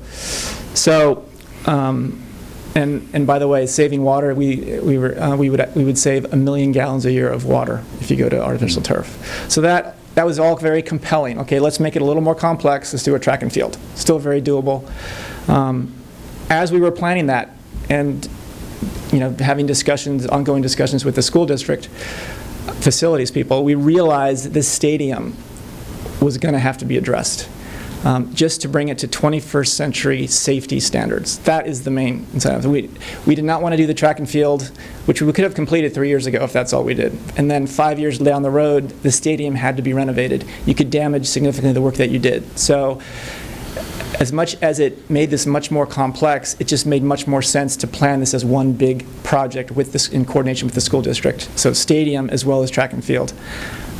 Knowing it was going to be much more expensive, much more complex, take a lot more time, but also realizing it was going to be much more efficient design project. It was going to be less expensive to do it as a whole thing, and just it was going to be a much more valuable resource, well planned out. If I could go back in time and know what I know now about how complex it became and how much time it's taking, I would do it all over again. I wouldn't just do the track and field and just let the district deal with this stadium. It just wouldn't make any sense. So I still believe this is the way to go. So in terms of fundraising, we committed to raise $5 million for this project, even though it says 4.75. We raised 5, but 5% capital campaign costs, which mainly for our development director, and we still have money to pay for naming opportunities, so that's why the number is 4.75, just for your information. So we committed to raise $5 million, and two reasons we picked that number. One was we wanted to definitely cover the full cost of the track and field, which is $1.3 million, as you saw in your budget, and we also wanted to contribute as much as we could to the stadium renovation. Now the second reason is we felt $5 million was the limit of our fundraising capabilities. And we had outside consultants actually advise us to go for a lower number. But I was very confident in the enthusiasm of our alumni and the potential out there that even the local consultants didn't realize. So we felt $5 million was doable, but that was the limit of our fundraising capabilities. So we started fundraising in mid-2014, and very happy to say 2 years later, basically a year ago this month, we reached our $5 million target. In terms of our donor community, we had over 800 donors, made up of individuals, both locally and around the country. As you can imagine, the high school alumni group is very passionate, committed, so we had a lot of enthusiasm, both in Santa Barbara and outside of Santa Barbara. Had a lot of local businesses contribute, and a lot of private foundations had significant funding. So very, pretty diverse donor base. We also actually had over 50 people working on the campaign, so we had quite a small army of people helping us raise this money. And now, in terms of our donors' perspective now, I'd say they're definitely frustrated, and they donated the money over a year ago. They're frustrated with the delays, the increase in costs, but they understand it, and they're fully committed to this project as designed. And I'd say they're 100%, they're all eager to get started. I would add, if there's any further delays, we'll do our best, but that's when I will start getting concerned that some of our donors may want their money back, because it's just taking too long, and they'll lose confidence in the project. So that's something just to keep in mind. In terms of my perspective, from this 6 years involved, I think as well as anybody, appreciate the complexities that have evolved here. I also have been frustrated with the delays and the increased costs, but I also I believe 100% that we need to get this done. It's such an important project. We have the means, assuming the projected bids will come in as expected. We have the means, especially considering we have $11 million of outside sources to leverage. But both the state and the foundation, those funds are finite. They're not out there. They're not there forever. So that's something to keep in mind. And lastly, it helps me to value this. I actually look at the life. I try to amortize the cost of this investment over the life of it. So if you consider it's been 90 years since anything's been done on this site, and once completed, it's going to be there for the next 100 years, and it's going to be an amazing resource, not just for the high school, but the school district and the greater Santa Barbara community. And if you amortize the value over that time, I think it's still incredible value. So, thank you. Thank you, Mr. Tebby. Brian, if you'll cue up the last slide.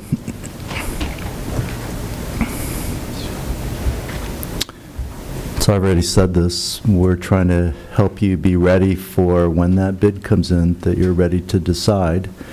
Some of us have asked, is there a number at which we just can't go forward? I don't want to put a number out there. Now, obviously, if it came in at, $35 million, we just, that would be a number that's just extraordinary. But we already have one market number. The first bid came in at 30 million. We're thinking with smart bidding and a better environment, we should be able to get this down.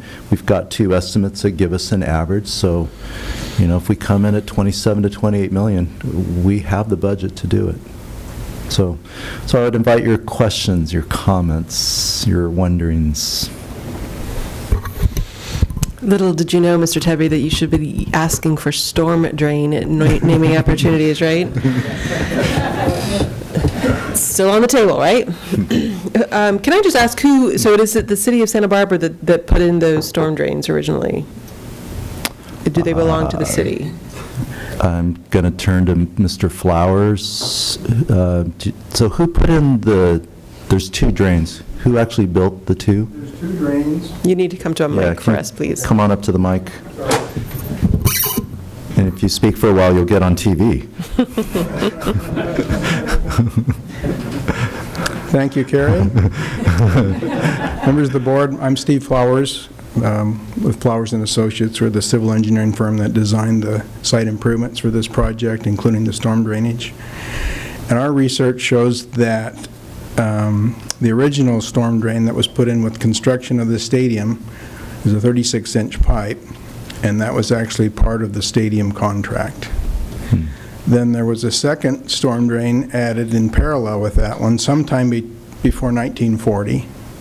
I don't know exactly who installed that. It just showed up on a topographic map that I found in the district vault, dated 1940. That storm drain does drain what was the original Mission Creek, which at one time didn't course behind the Mission the way it does now. Here's Mission Creek up here. And the Mission, at one time, it coursed here to the estuary that Peabody Stadium occupies the upper part of. So the 42-inch pipe does drain that drainage, and it does now connect to the County Flood Control's East Side Storm Drain Project. But who owns it, except for that part that's within the County Flood Control easement, I don't know. Okay, thank you. All right, well, that was sobering. Board members, comments, thoughts?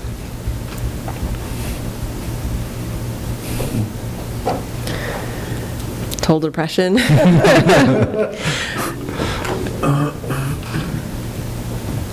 Ms. Capps. Yeah, well, I mean, I think you have all done a good job keeping us apprised with every, so I think that maybe that's perhaps why we don't have that many questions, because I feel confident that you've been in close touch, and I think we've said it in previous meetings, but just the community support for this is really astounding, and it's such a huge motivator to get this right and to honor that tradition, and as you said, for the next 100 years, provide our students with the best. And so that even though we're used to that, and we've gotten, the 5 million is a number that has been around and in our heads, we have to really stop and think, wow, that's a very impressive feat. So I think, I don't have any questions, again, because you've all done a good job of keeping us up to date on the progress of this. Ms. Sims-Moten? And I agree with totally what Ms. Capps has said. My question would be, so the $6.3 million, do we have to have everything raised before we can apply for that at the state, or we already are in line to get that? We're good. It's approved. Once we start the project, we fill out paperwork and the money is transferred. And just to be clear, that is funding that's really for the stadium piece, right? So if we were to eliminate that, for example, then the state money would go away. So it's not as if it can be transferred over to other costs if we make changes to the design. I mean, I'll just say on my part, when the costs increased this amount, it's Santa Barbara, it's the time in the sort of cycle of building here, everything is going up dramatically in costs, and I understand it. The reality is that if we move forward with it, we will get absolutely pushback, because this is a lot of money to spend on the stadium. And And it's not flashy. It's really the most unexpected costs are in the infrastructure. And so I want to be careful, and I think that Mr. Matsuoka and the team are really taking some time with us on this, because especially if we are looking at a trade-off where, first of all, it looks like we're going to have to pay more for the armory than we had originally hoped, and it is not the district that is holding up the process, it is absolutely the state, and it's a tremendous amount of frustration as we're still waiting after this process started in the winter to actually get a definitive number and be able to move forward with our legal process. But if the number's coming in more than we had anticipated, which it sounds like, and then the reality is that it was always going to cost more than even $10 million to get the armory into a position of being fully usable. It's usable now. There are things that we could use right away. But to reinvent it is going to cost money. And a lot more. I mean, we would probably be looking at this amount of money again that we're currently proposing. Mr. Mazzo, because it's like, no, it wouldn't be that much. Not at all. Wait, you're saying the $6 million or the $40 No, million? in terms of somewhere between the two. It would depend on what we wanted, what the Depends on what we community want. wanted for the space. But the armory is very important to the community, and it's not just getting it, it's using it. And so I really hesitate at that assignment of $6 million from the armory to this. And so that's just running through my head. And I don't know if there's other pots or creative ways that we could approach it that would hold that armory money more sacrosanct. But I then, there's a lot of things that we haven't started yet, but if we were to do that, then it would be things that existing sites that don't get done that need to get done. So I'm mindful of that. It's just challenging. I know how important this project is. I know how important it is to the high school and to the community at large, and I really appreciate everything you had to say about that, Mr. Tebby, because right now, there's so many things you cannot do at the high school if you're a student there, but it is a community resource that can't be used in a way that could be used if we optimize the way it is designed. And so I know that as a community-wide resource, this is critically important. I'm looking at it going, well, if we weren't to do it, it's not like we can point at somebody else, because apparently, Mr. Flowers, there's nobody else we can specifically point to and say, oh, the drain has failed. You're up for that. It sounds like within the next, decade, 2 decades, we would have to be doing this anyway, in terms of this piece of it, at which point it would all cost a lot more money. So, I hate the idea of sitting with the stadium unusable in so many ways for decades to come if we don't do it now, for giving up the money from the state for it, from giving up money for the community for it. And so I do see this project as a real priority. I hate where the costs are going. I hate the idea of having to divert money from any work that we do at the armory. So that's weighing on me, and I hope that we have a positive bidding environment, and that it's not bad news on Wednesday, July 12th, because I'm frightened even having this conversation, and hoping we don't jinx anything, but it could be worse, right? It can't be too much worse than 30 million, given that we already have an actual bid. Oh, Mr. Tay, I'm sorry. Yeah, so we'll see, but these are all weighing on my mind, and I know that they're weighing, or will be weighing, especially as you start to get community voices. I think it's really important that we take the time to hear from the community on it, and that is something that we can do over the next month. If there are members of just the Santa Barbara community in general that want to contact us to give us feedback on it, we don't there will always be, comments and posts on news articles, for example, but those are not things those are so skewed that they're not terribly helpful. But we have, an opportunity for people from Santa Barbara High School, but also from the community at large to weigh this and to hopefully give us feedback as we make the decision at the end of July on what's coming our way on this. Mr. Paredes Ulloa. I just want to say I'm grateful for the committee, the group, for taking this project so seriously and not really trying to rush through, and understanding what that means if we rush through and try to cut corners where we shouldn't be cutting corners. What I always say to our students at City College is, my dad was a construction worker, and his philosophy was, do it right the first time, or you're going to have to go back and do it all over again. It's going to cost you more.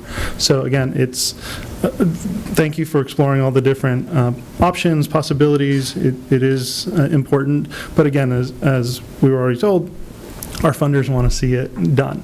And again, as an alumni myself, I want to see it done. I'd love to be able to say, I was there when they reconstructed Peabody Stadium, and see what it looks like for the next 100 years, hopefully more. But again, just the intentionality of the thought and the process, I'm very grateful. And being able to spread something like the construction window from 14 months to 21 months to really make it realistic. Because again, there's a huge difference between 7 months of how many construction workers do you need to hire, how much concrete do you have to start pouring, how quickly, how many trucks are you going to come in. I mean, it's just a nightmare. But again, thank you all for being such responsible members of this team and really walking this forward with us. All right. We will see. We look forward to July 12th. We hope. Comment to Ms. Parker's concern about the Armory. We're working on a sort of an update to our bond program in light of the 10% inflation that we're seeing. And we did mention during the baseball backstop report that we do have actually some space in Measure I. I'm looking at it. I have a question for Mr. Hedyunk. We're identifying other state matching funds for other projects, and I see a list in our master spreadsheet. We have not designated those funds towards a specific project, correct? Correct. We hesitate to designate those funds until they're actually in the bank. Mm-hmm. It's kind of dependent on the schedule of the state for selling bonds. The more they sell, the more projects will be funded in a more expeditious manner. So we have a guess as to when those funds will come in. Mm-hmm. But if we were going to get state matching funds on a project that we were starting right now, we would probably not see those funds until the bond funds were all expended. Money we're hoping to see now is money that we qualified for with Measure Q and R. Right. Yeah, so I'm looking in our spreadsheet. I see the Measure Q list, and I'm not going to quote a number because it's not money that we can count on, but I think what I would say to the board, the Armory is an important community resource. It would be really hard for us to wait a decade plus, and so I think you'd have a commitment from your staff. We're just beginning this bond program, and so there's lots of opportunities to find savings. We might get some more state money, so I would say if we ask you to transfer the $6 million, don't give up on the Armory. That's what I'm saying. We'll try to find some other ways over the next 2 to 3 years to, maybe we can make the gym useful. Mm-hmm. Maybe we can start to renovate some of the spaces. So, okay. Thank you. All right, thank you, consultants. You're welcome to stay and listen to our budget, or you're welcome to head back to.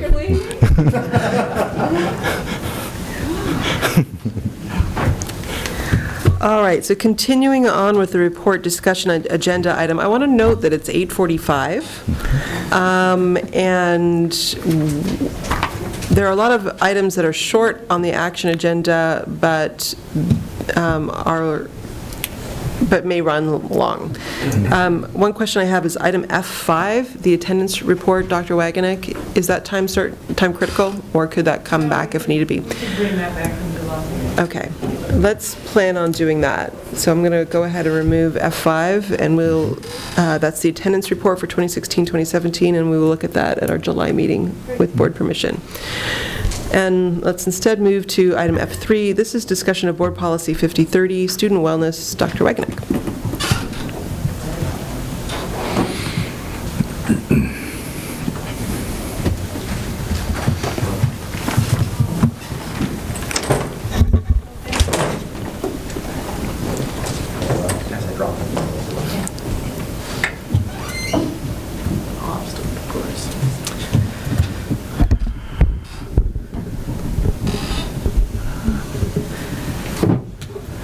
Good evening, Ms. Parker, Board, and Mr. Matsuoka. I bring to you the first reading of Board Policy 5030. Bringing this to you specifically because we have state law that requires, now that we annually inform you of the content and the implementation of this policy. But more importantly, I come to you tonight because our Wellness Council spent quite a bit of time this year on the policy. They did a fantastic job of making recommendations that I think really capture the changes in the movement that we've made towards promoting wellness, not just for our students, but our staff members. And so I'd quickly like to go through some of the key changes that are in here, and then I'll open it up to any questions or comments that you have. This new policy adds a promotion of staff wellness. That is important, that we not just focus on students, but also staff. It also adds a piece regarding the importance of adults, staff members, modeling healthy nutrition and wellness practices for our students. It also really emphasizes that students' understanding of what it means to live a healthy lifestyle starts in kindergarten or even TK, and that it's revisited and reinforced throughout their educational career. It notes that the board shall annually adopt specific goals around nutrition, physical activity, and other wellness activities, and that those goals will be evaluated via evidence-based strategies. It calls out the need for regular professional development for staff that's appropriate in order to meet these ends. It highlights what we've begun doing in the last few years, which is providing universal access to free potable water for our students, and beyond that, encourages them to drink that water. That actually, I can speak to the fact sometimes it's hard to get that movement going, but that the nutritional standards for all food provided to our students has to either meet or exceed federal or state standards. I mean, I think that's very important. We know that we have high nutritional standards in our district, and we want to call that out specifically. And then finally, the superintendent or his designee shall notify the public regarding the wellness policy, making updates available on an annual basis, and shall annually inform the public of district progress towards meeting wellness policy goals. So there is a lot in here. There were, again, many changes that were made, and at this time I'll open it up to your questions or comments on the policy itself.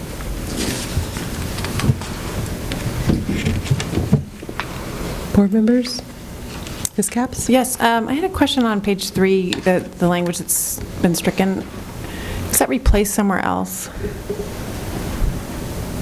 Yes, okay, that is, it's called out in a different area, but okay. It's goes back to what I was talking about yeah, meeting and exceeding. Okay. Mm-hmm. And I wondered if the council, and I know I was able to go to one of the meetings, but if if it's been discussed to actually make it a policy, I feel great about the food that's served by our campuses, but the food that's brought in by the parents and some teachers is, in my experience, has been pretty unhealthy. And I just wondered if that, I know it's been encouraged and there's ways to incentivize, and there's a website of how you do fruit popsicles and all that, but have we ever gone further than that to ponder whether we would actually have a policy similar to what other schools do, where you actually can't serve, Fruit Loops and Keebler cookies and things that are very processed and very, very high in sugar? Well, we actually have, that actually is our policy, and I'll cover this in the next piece, which is my report on the Wellness Committee. Great. But I think it comes down to schools have to do self-monitoring, and that's why we put in the piece on the adult modeling, and we really do need to do a campaign around our wellness policy and do more education of our staff and our parents about what that means. So you'll see that in the next piece. Yeah. But it'd be still sort of a best practices, not a prohibit kind of, Well, and we do have things that are prohibited, but it would come down to how do we monitor that if we put it in place. Yeah, I recognize that that's a pretty strict way to go, but I've been just very surprised. I mean, it's almost a weekly occurrence in my experience of donuts and just extremely high sugar content for these little kids that we're trying to teach. And that actually is the wellness policy itself. Right. So if food that's being brought in, and I'm going to what my experience has been in the last few years, is if food that's being brought in doesn't meet those federal and state guidelines, it shouldn't be served. Great. And so then what we run up against is a parent has made a bunch of cupcakes with sugary frosting on them, and the office staff doesn't have the heart to say, oh, you can't bring those in. So we do need to work on how we enforce the policy that we have. So we're saying the same thing. It is the policy that's not encouraged, but it's just hard to enforce that policy. It's hard to enforce, and so it's how to do that. I'll do my best. Thank you, I'm sure you will. I appreciate that. Your son's classroom. One classroom at a time. Until he stops speaking to me, but. You're going to lose friendship, what I think that we all see as parents is that, and it's certainly true for me too, you want to give kids a special treat, and I think what really well-meaning parents can lose sight of is that it is actually happening sometimes on an everyday basis or a weekly basis, where somebody wants to do something really nice for the class, and it involves a lot of sweets. And so it's finding that, really being able to communicate that in a way where it's just like everybody appreciates it, and then whatever you've made is wonderful. It's just that it becomes like it can be somebody's birthday every day. Right, Mr. Paredes Ulloa? Where's my cake? For Ms. Capps, was there some sort of guideline or framework that was provided to the parents in your classroom, for your son's classroom, with regards to what to bring in or not to bring in? No, and I think I know from our food services program that they will help you with parties. I think it's better awareness so that parents know that there's other options to not bring in the thing that's easiest, which is the sugary stuff. But no, it wasn't. It was, and I don't want to harp on my. But yeah, I think there's a lot of that can be clarified, and that's always hard to get information. But I know from Nancy Weiss explaining that food services would come in and actually do a party and provide fruit and good things, but people just don't know to ask for that. Teachers don't know. Right. So I think it's what you're saying is the messaging that can come out from each school site and amongst the teachers to understand sort of how we could message better that framework around what would work best for students. And maybe if that was a more consistently done across the... Yeah, I know, that's probably in your next report, but that's the role of the Wellness Council, is to try to get that. Exactly, and how to do that, and the folks who serve on the Wellness Council are very passionate about it. So, and it is about changing cultures within schools. Some schools are farther along, just like the other work that we do. So it's changing cultures and really, again, I mean, the elementary principals especially, they have so much that they are the leader. They're the one and only, and so to take this on, we want to be able to support them from the district on that as well, so. I'd like to ask a question on page 4 of 9, and this is the superintendent or designee shall encourage is being changed to require school organizations to use healthy food items or non-food items for fundraising purposes. And of course, then the question becomes, what is a school organization? I was with another board member a few years ago at one of our high schools where we were taking pictures because in the hallway there was a big banner that said, site wellness council meeting, and then right face the Upper Side there's like a band candy sale fundraiser. Right. And it was not anybody in band class that was doing, of course, it was the parent band boosters, essentially. And, PTAs, PTOs, band, they can always say, we're doing it after school or whatever. They're not part of our, we don't have direct authority over them that way. So I guess one question I have is, and maybe again that's in the next section, but you can say require here, but I think you would still end up with candy sales going on, essentially, de facto happening during the school day, even though they're supposed to happen after school. So that's a challenge. Yeah, we have to decide to what extent do we have our administrators, be they high school, elementary, junior high, spend their time being the candy police. And, so I'm not saying we shouldn't. I mean, it was a big move to get our vending machines out of our schools, right, Meg? And, but that happened. And so again, it's just about changing culture and what we do and having folks paying attention to it. I walked into a classroom in one of our junior highs this year on a visit this year, and there's the band candy box and I'm like, oh man, Yeah. So, yep. We'll keep working on it. So this is a pretty big revision of this policy. I think I didn't see any language that needed changing. I thought it was pretty well done, as long as we understand some of the limitations with it. Can this come back on consent? Okay, we'll bring it back on consent at our next meeting. And this naturally leads to F4, the report on the Wellness Committee. Dr. Wagnick. Thank you.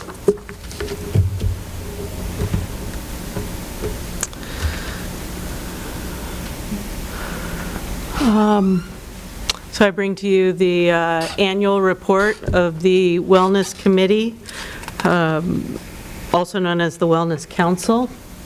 Are you getting me the clicker? I am. Mr. Rouse, thank you. So the District Wellness Committee or Council is made up of teachers from our various school sites. Ms. Capps serves on the Wellness Council. We have a chairperson. Monica Scafidi has been our Wellness Council chairperson for, I believe, 4 years now. And she really is the organizer. She is the one who schedules and communicates and does the lion's share of the work of the Wellness Council. And then there's also a steering committee that meets about 6 times a year, that's made up of 3 teachers, Nancy Weiss, our Director of Food Services, and myself. We held, every year we hold 3 to 4 Wellness Council meetings. This year we had one in October, and The primary purpose of that meeting was to look at this board policy that you just reviewed. I want to reiterate that the council did an excellent job of reviewing that and really trying to make that policy not something that is boilerplate out of CSBA, but something that reflects the philosophy of Santa Barbara Unified School District. In addition, in October, our committee council members attended the School Wellness Summit, which is held at Rancho Alisal. Was held at Rancho Alisal up until this point for the School Wellness Summit. That's a countywide event. In January, the meeting focused on high school fitness. Dessa Mandarino, who's a PE teacher at San Marcos High School, came in and did a presentation on high school fitness. And we also had a presentation on mental health services from the Mental Wellness Center, which is just down here on Garden Street. In April, it was especially exciting because it featured the bicycle program at Adams Elementary School. If you have not experienced that bicycle program, wow, it's fantastic. So BC Centro was there presenting as well. We also had a presentation on the school gardens from Explore Ecology. Each year there's an evaluation that each school undertakes. There are 30 wellness standards in 7 different categories. The schools set a baseline in the fall for goal setting, and then they reevaluate in the spring to see if they met their goals. We had 100% participation from our secondary schools, with 74% of standards being met. In our elementary schools, we had 60% of our schools submit their evaluations, with almost an 80% standards met. Now, these are on the honor system, I do have to say. So we take, the schools do their own evaluations, and they talk about whether they have met or are in progress with their goals.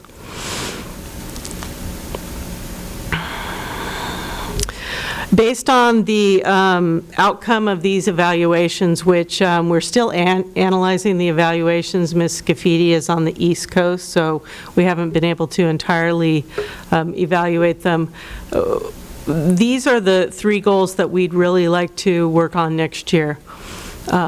First is the site implementation of that revised board policy and the awareness campaign that I was talking about.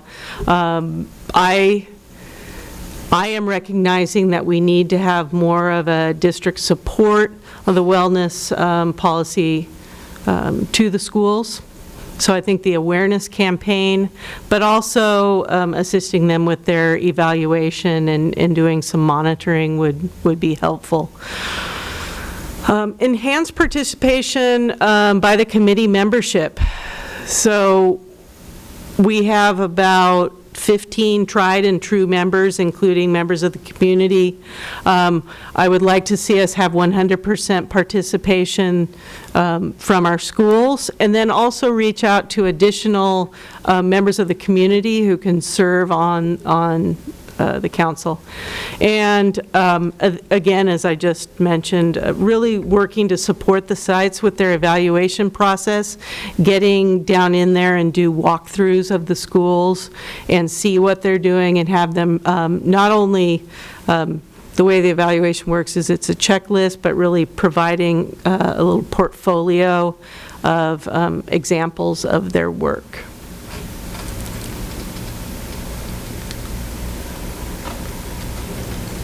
And that is it. Any questions? All right, thank you very much. Doing a lot. Questions or comments on this? Mrs. Moten. Well, thank you, Dr. Wagner, for that report. Very comprehensive. I was just thinking in terms with regards to the committee membership. So trying to look at the looking at the nutritional value of early behavior. So looking at first five, maybe having a member of our first five commissioners or staff be on that committee, because those habits start early. And I know that's a huge part of nutrition as we start in preschool from there. And so that then makes that that connection to the K through 12. So that might be someone that might be a good part of being part of that committee and connecting the early care education with this community as well. And working with the families, which is part of Yes. what we want to do. Thank you. All right, keep up the good work. Thank you. All right, with that, we're going to now move back to our action agenda item, and we were hot in the midst of item E12, and that was studying the 2017-2018 budget, which we need to adopt today. So let's pull that back open again. I think we're about to hit on the restricted expenditures, but I want to go back and mention one thing that I kind of skimmed over, that you may remember in, I believe it was January, we did our actuarial, and we had this huge liability of providing health insurance for our retirees. And it was about a $17 million liability, and a couple years ago, maybe a year and a half ago, we opened an irrevocable trust to start funding that. And not only do we pay as you go as every payroll hits, but we also committed to once our two retirement funds, one falls off, we were going to start funding that irrevocable trust. And I neglected to mention that is in here to do. We're paying off the second one, the retirement incentive. That's got 2 more years. And then the one that just expired is going into the irrevocable trust. So I just wanted to mention that. So can you just explain where that is in the budget piece? It's buried in the 5,000s accounts. It's I didn't write it in the narrative. I neglected to put it in the narrative, but it's budgeted for that. Okay. I think Mr. Tay and I have been talking about this really the entire year, and I've always been cautious about moving money into the word irrevocable means you can't pull it out, but there's a reason from an actuarial standpoint and also from a bond rating standpoint. They are starting to ask us now at those bond rating meetings, so what's your actuarial study tell you? And they want to see money in the irrevocable trust because it's protected. So we believe it's time to start moving money over. And so I think we should do a write-up and maybe get it out to the board sometime in the next couple of weeks. It'd be good for you to understand it. And as I understand the retirement incentive plans as they wrap up, what we envision is taking that fund and now just apply it to our retiree health care costs. So we can start funding that at a greater rate. About how much money is that? It's about 573,000. There's 2 of them. One's 573, one's 513. Okay. So it's in the 500,000s.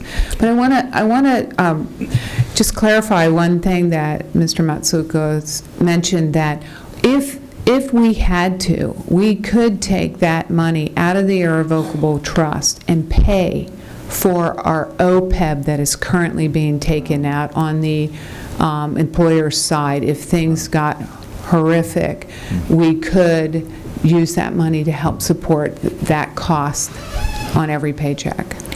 And does the interest on that's gained, it stays within that trust, so you don't use it with, okay. Right.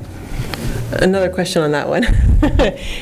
But the intention of these irrevocable trusts in the long run is to pay for those things. Right. When does it transition to having enough that it pays for those post-retirement benefits? I'm sorry, I didn't... At what point, I mean, you're putting money into a trust in order to cover post-retirement benefits. At what point do you use it to cover post-retirement benefits? I guess when you need to use that money. I mean, I think it's the future liability, so it's always sitting out there, and it's a liability on your balance sheet. And so when you put money into the irrevocable trust, it becomes an asset. And as that asset grows to equal that liability, it's a moot point on your balance sheet, right? It offsets it. So as Carrie said, that the bond agencies, Standard & Poor's and Moody's really are looking at that, and they've asked me that for a couple years now, and it's nice to say we have an irrevocable trust, and the next time we sell, it'll be really nice to say, and we have money in the irrevocable trust. Okay. And we still want to come back and give you a review of Fund 90, because that's connected to the irrevocable trust.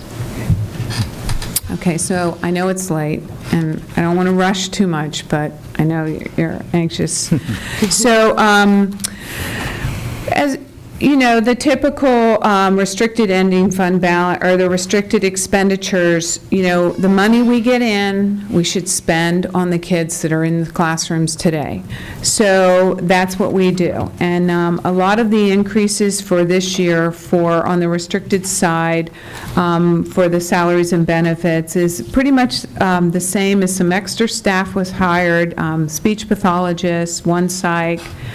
We also had a decrease in staff for mild moderate, I believe, and the 2% increase, the step and column, the health, the typical stuff. I want to note that there is an ending fund balance projected for 17-18, and that number, that 1.1 million, can you scroll down, Brian, on page 9, right there? Down at the bottom, that 1.19 did not make it to the multi-year projection, and I'll point that out, but that's what we're projecting the fund balance to be for 17-18. Next, so page 10, you can see that in 15-16 there was a lot of one-time money, and in 16-17, and as you can see that just is dwindling, and we do not budget for one-time money unless we know it's coming in. You can see that the light purple is the special reserve, and the dark purple is our general operating unrestricted side of the budget. And you can see that we're expected to just have a really low fund balance in our operating fund of 1.9% for 18-19, and then we get down to a 0.2% reserve in 19-20, and that is with those reductions in it. So we have some work to do, and we're committed to do it, and as I said before, we're going to have a new governor. So what's going to happen in 19-20 is a really good question, and because 18-19 is his last full budget. Okay, so on page 11, we'll talk a little bit about fund balance. For 16-17, we have an ending fund balance projected to be about $17 million. Of that, 6.7 of it is assigned, and I'll get to that in a few seconds. And then some one-time instructional funds of $613,000.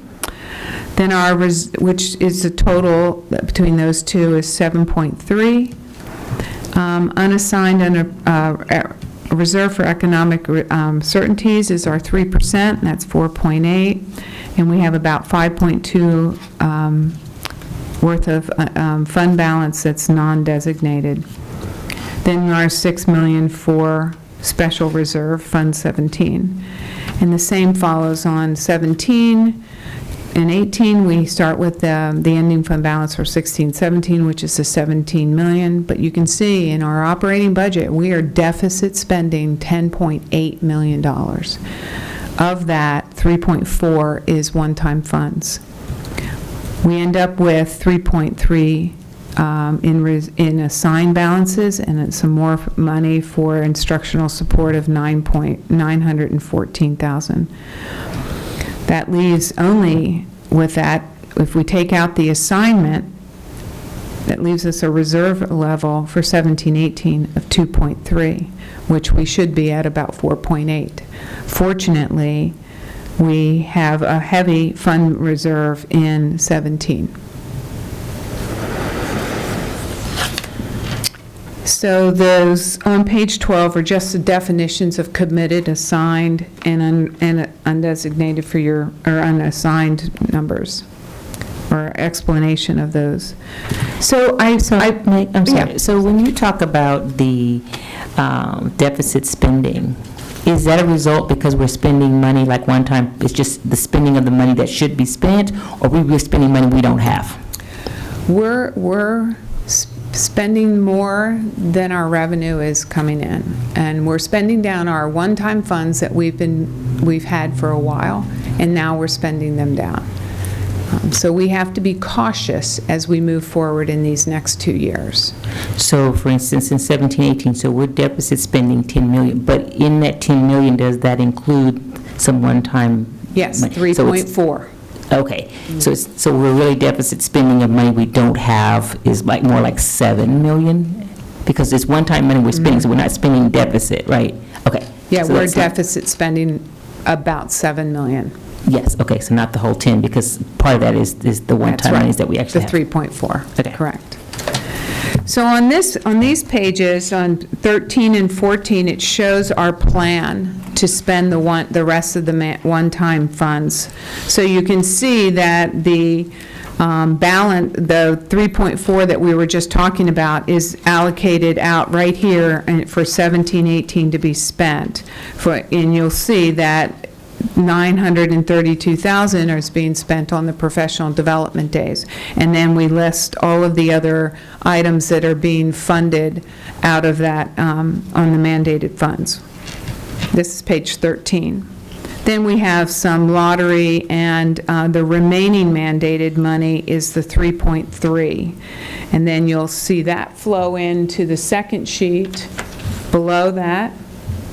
And of the 3.3, 1.8 will be budgeted for 18-19.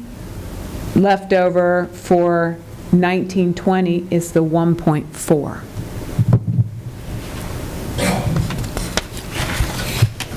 Okay.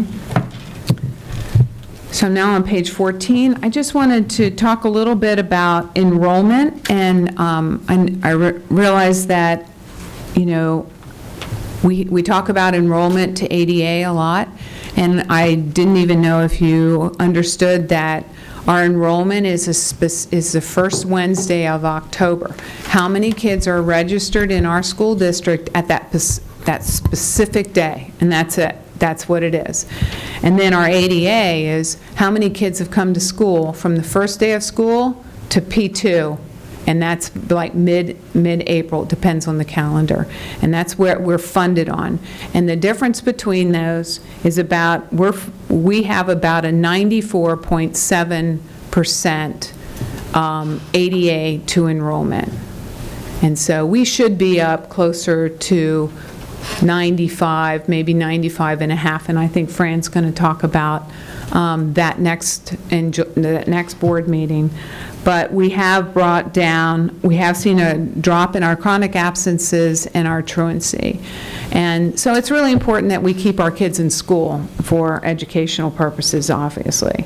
And these are students who are enrolled in our schools for at least 240 minutes. That's how we're funded. Each student has to be in school for 240 minutes. And ed code. We also have enrollment projection by grade span for the next couple years, and we also have unduplicated pupil count.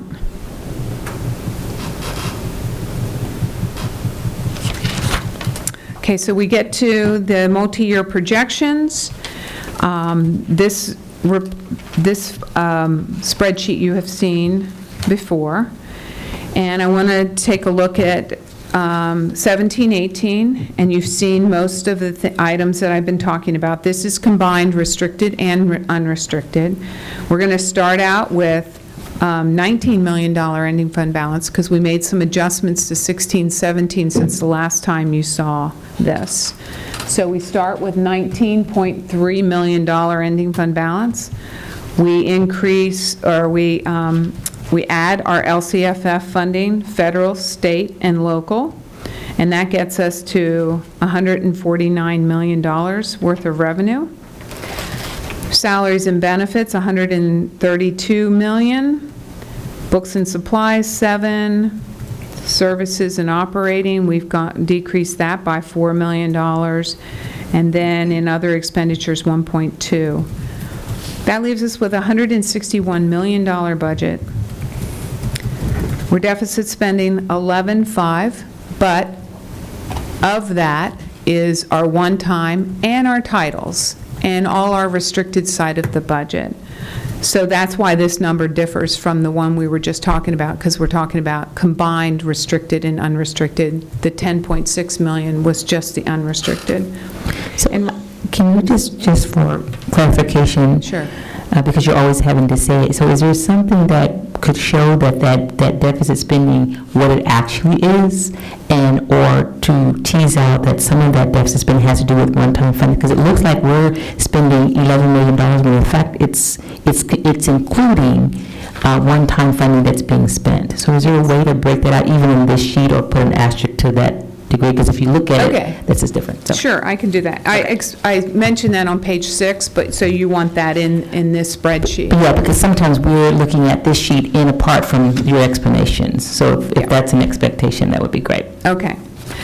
So right above or right below the 7.7, down there, right across from the 1.9, that right there should have the 1,185,000.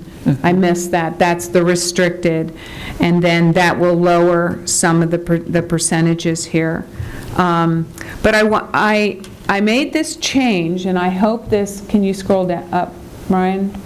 I made this change from the budget workshop that we had, and I'm hoping that this explains the unassigned balances. So in the gray area, or the pink area, so of the 7.7 million, if you take out the 1.18, which should come out of there, you have the 4.2 is the assigned balances that you saw on the other pages. Then we have our 3% reserve. And as you can see, we have excess unrestricted fund balance of 1.3. So we don't have enough in that fund to carry the entire amount that we need to have.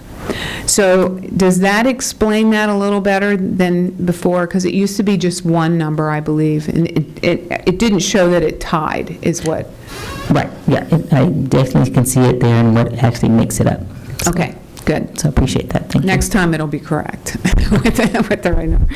Can I interject a comment? Brian, if you'll scroll up to the top of the spreadsheet. So when I hear the amount of deficit spending is 10 million, I mean, if you didn't understand all the nuances, that would be an alarming statement. And we do need to work on this, but here's, and I'm just completing my first year understanding the budget. You're like 6 months, but here's what I look at.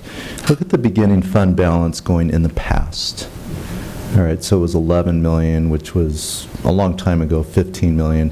So this year we began with $21.7 million. That was our, like, the balance in our checking account, so to speak.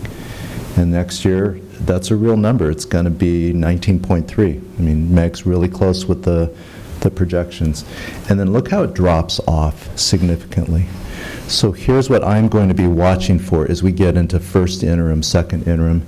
As this whole spreadsheet moves into the future, the trailing data you start to understand the patterns. And so, and here's sort of the big picture. Like, we budgeted $161 million of expenditures. So here's my statement about a school district. We never spend to what we budget. And so some of that cash will fall out in the next year. And so the deficit spending in reality won't be 10 million, it will be X million. And I think by first interim, we'll have a really good handle on that. Now, we need to improve our fiscal position. Like, I want to get our reserves in that last year from, it's like almost hard, you can't even see the bar. We've got to make it so we can see it. But we do have some time to figure this out. That's my big pictures, and I look at the past and I go, what's been the patterns? And those patterns will continue to repeat.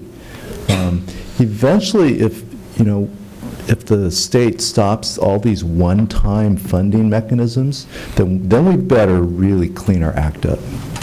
Because we've all been living on this one-time mechanism.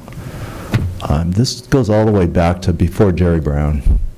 And so if the next governor actually moves it in, it's a consistent funding model, then we have to not count on those one-time funds to bail us out. So I offer that as a big picture perspective.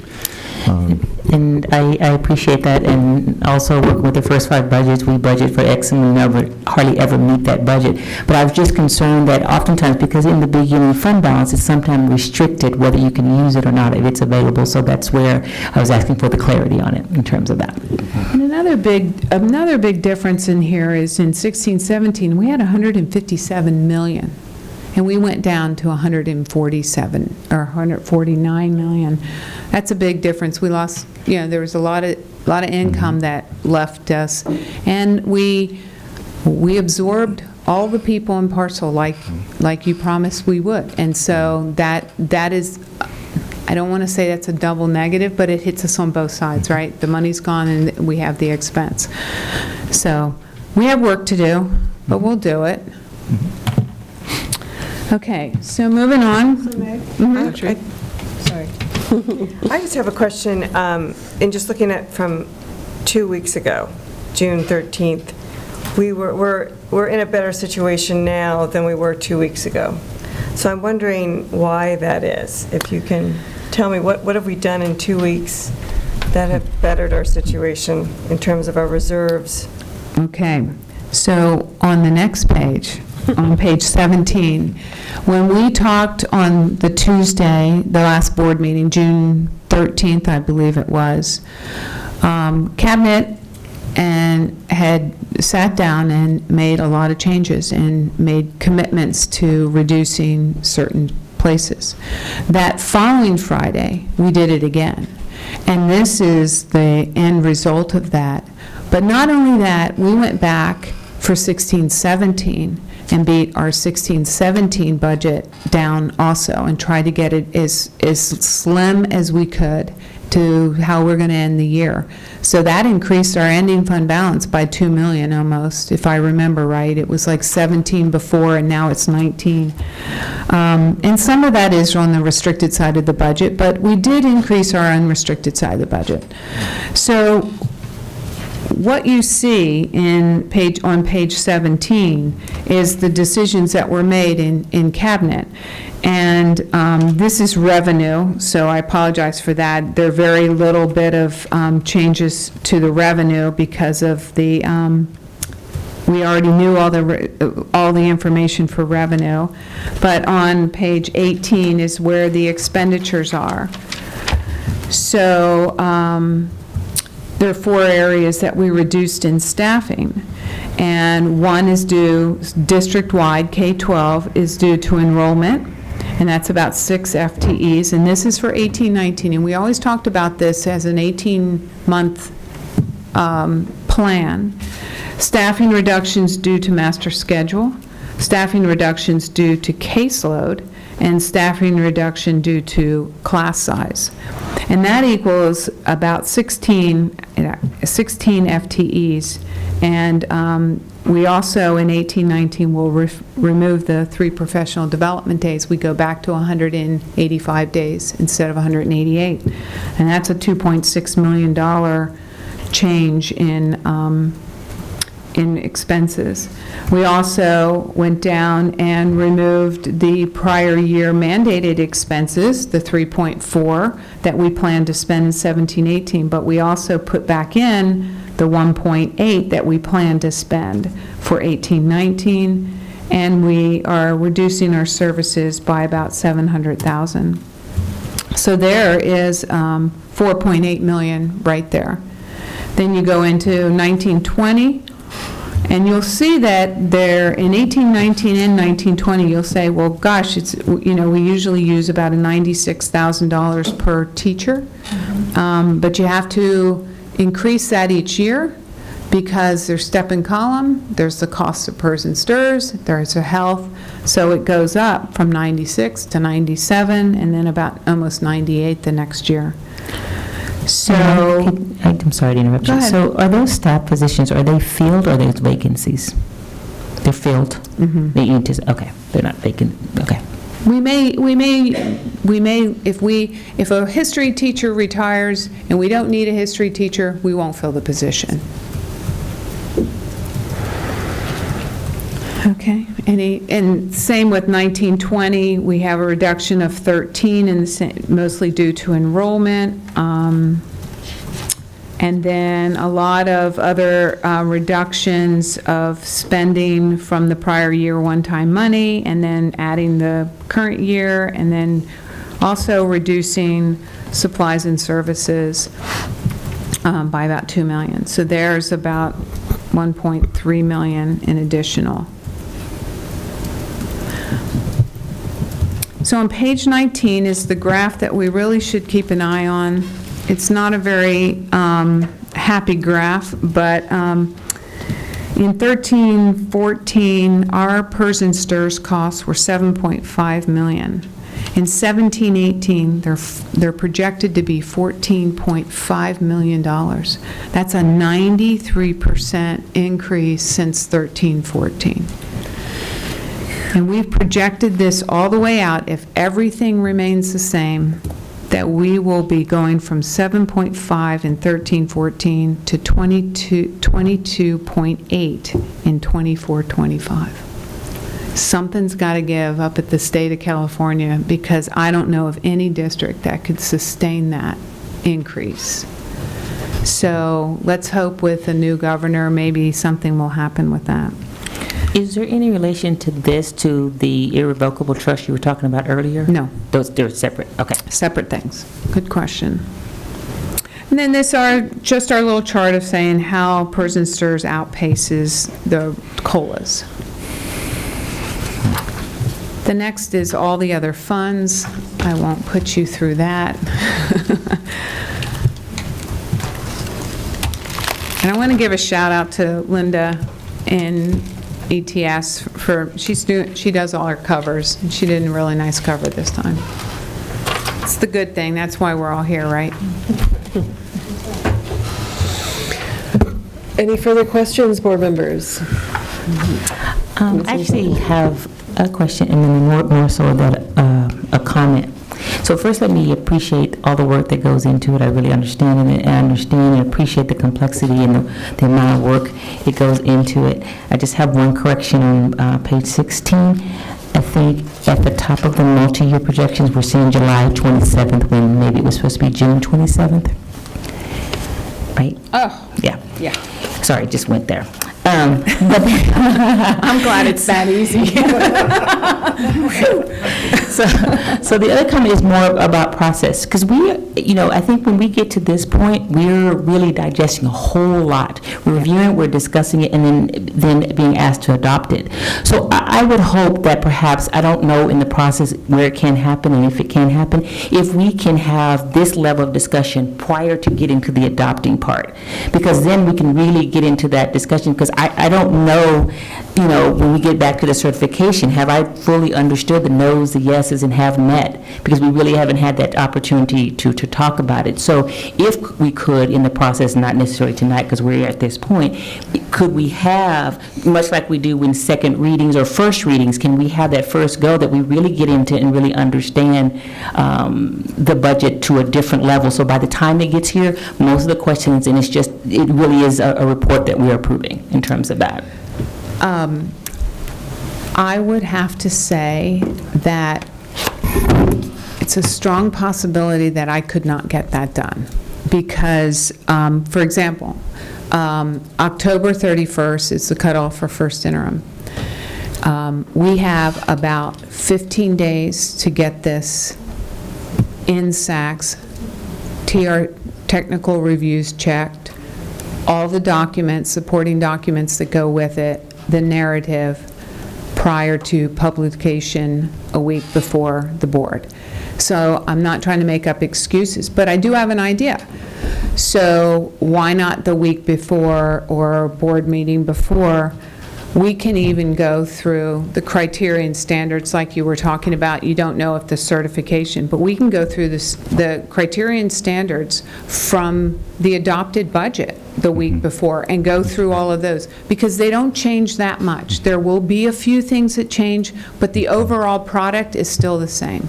So we can definitely do that and just work off and educate you on what's else in this document from a prior one. Yeah, I would appreciate that very much, because also in return with this, because this is a huge document, and again, I appreciate the work that goes into it. So if there could be in that week before, along with understanding those certifications, could we have a summary of what's changing, what's the highlights of that budget in terms of that? And if we needed further detail, then we can refer to this more leveled detail in the pages that you've provided. So just to have that precursor before we adopt a budget that we, perhaps having the full opportunity to really digest it. Okay, I'll make every effort to do that. I appreciate it. That's why I wanted to ask. I get it from one budget person to another, but just in terms of understanding those pieces. And there's only one budget meeting in November too, so that's another restriction. But I'll try to do my best. Okay, I appreciate that. Thank you. I think what is needed is, it's actually what Meg suggested, because she gets in these time crunches, like you've got to approve first interim, but let's teach using the adopted budget. I mean, we don't have to wait till the board meeting before first interim. We could spread it out, and it's really, I think we should take all next year and pace out all the things that you need to learn as a board, so that a year from now is like you understand the process, you understand the pages. Yeah. So we'll map out a sort of it's a cycle of breaking this big thing down so that you can digest it in chunks. Because when you send this out and you're saying, I'm done, get it published, when is that exactly relative to when we? It's about, well, this time we're a little lagging, but we usually try to get it the Monday before the Tuesday board meeting. So a whole week, well, it has to be published 3 days before, so it's Friday. So we try to get it to Carol on Monday before the Friday. And where else does it go?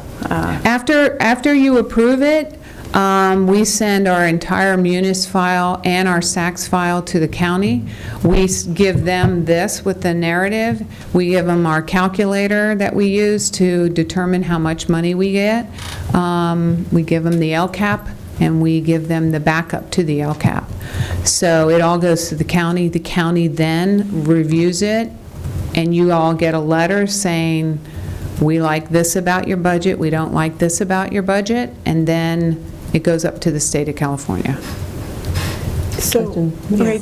I think just even having this come with the name adopted budget, it's a little bit cart before the horse. Maybe that's kind of what you're hearing here. Well, it's the title that the industry calls it. This is adopted, then we have first, then we have second.